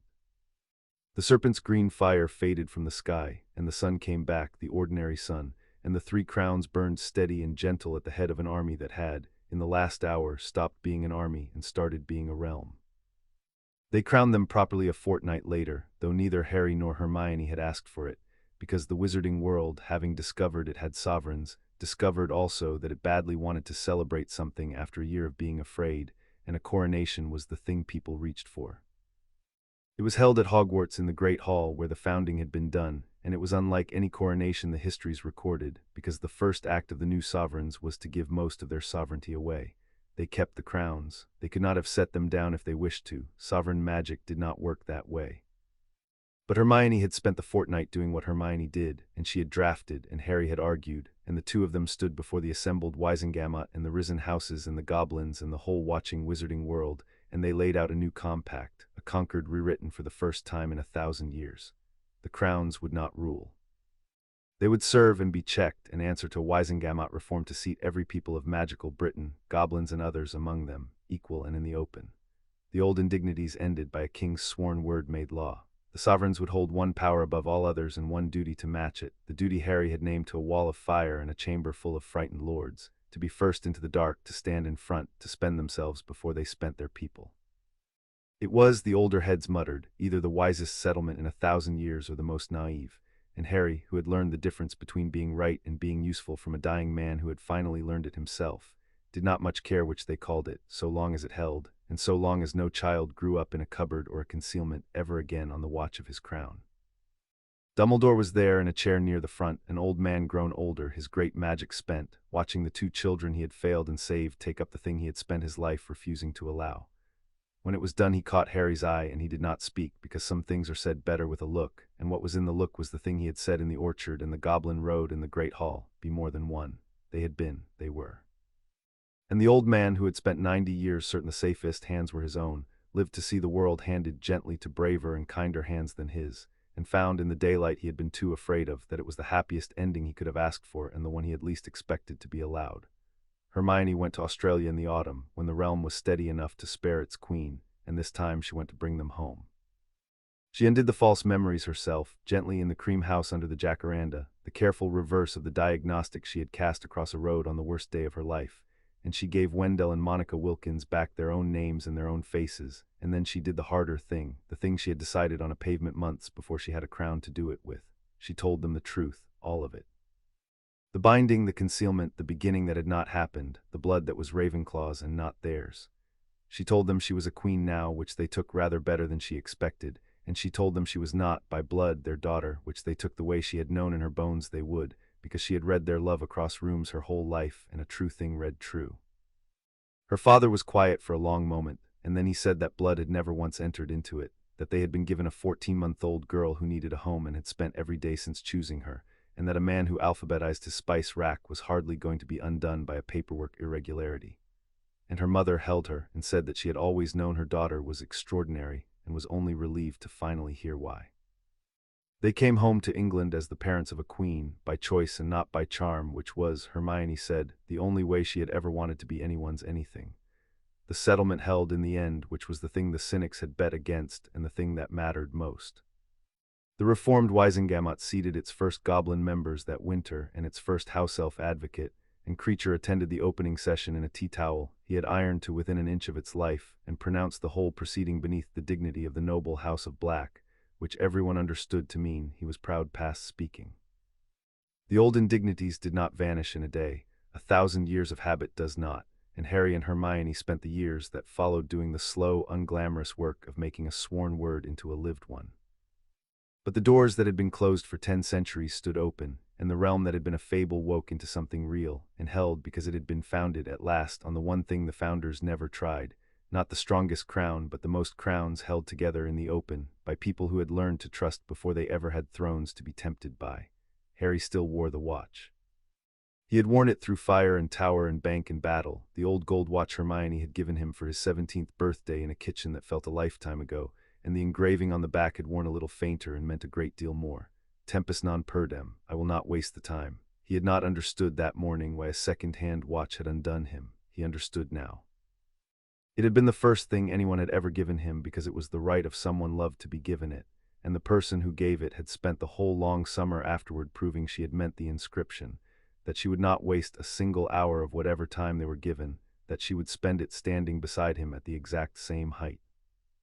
He caught her looking at it once that summer evening in the orchard, and he turned his wrist so she could see the worn gold, and she understood what he was telling her without a word, the way she always had since they were 11, since before either of them had a crown or a name worth concealing.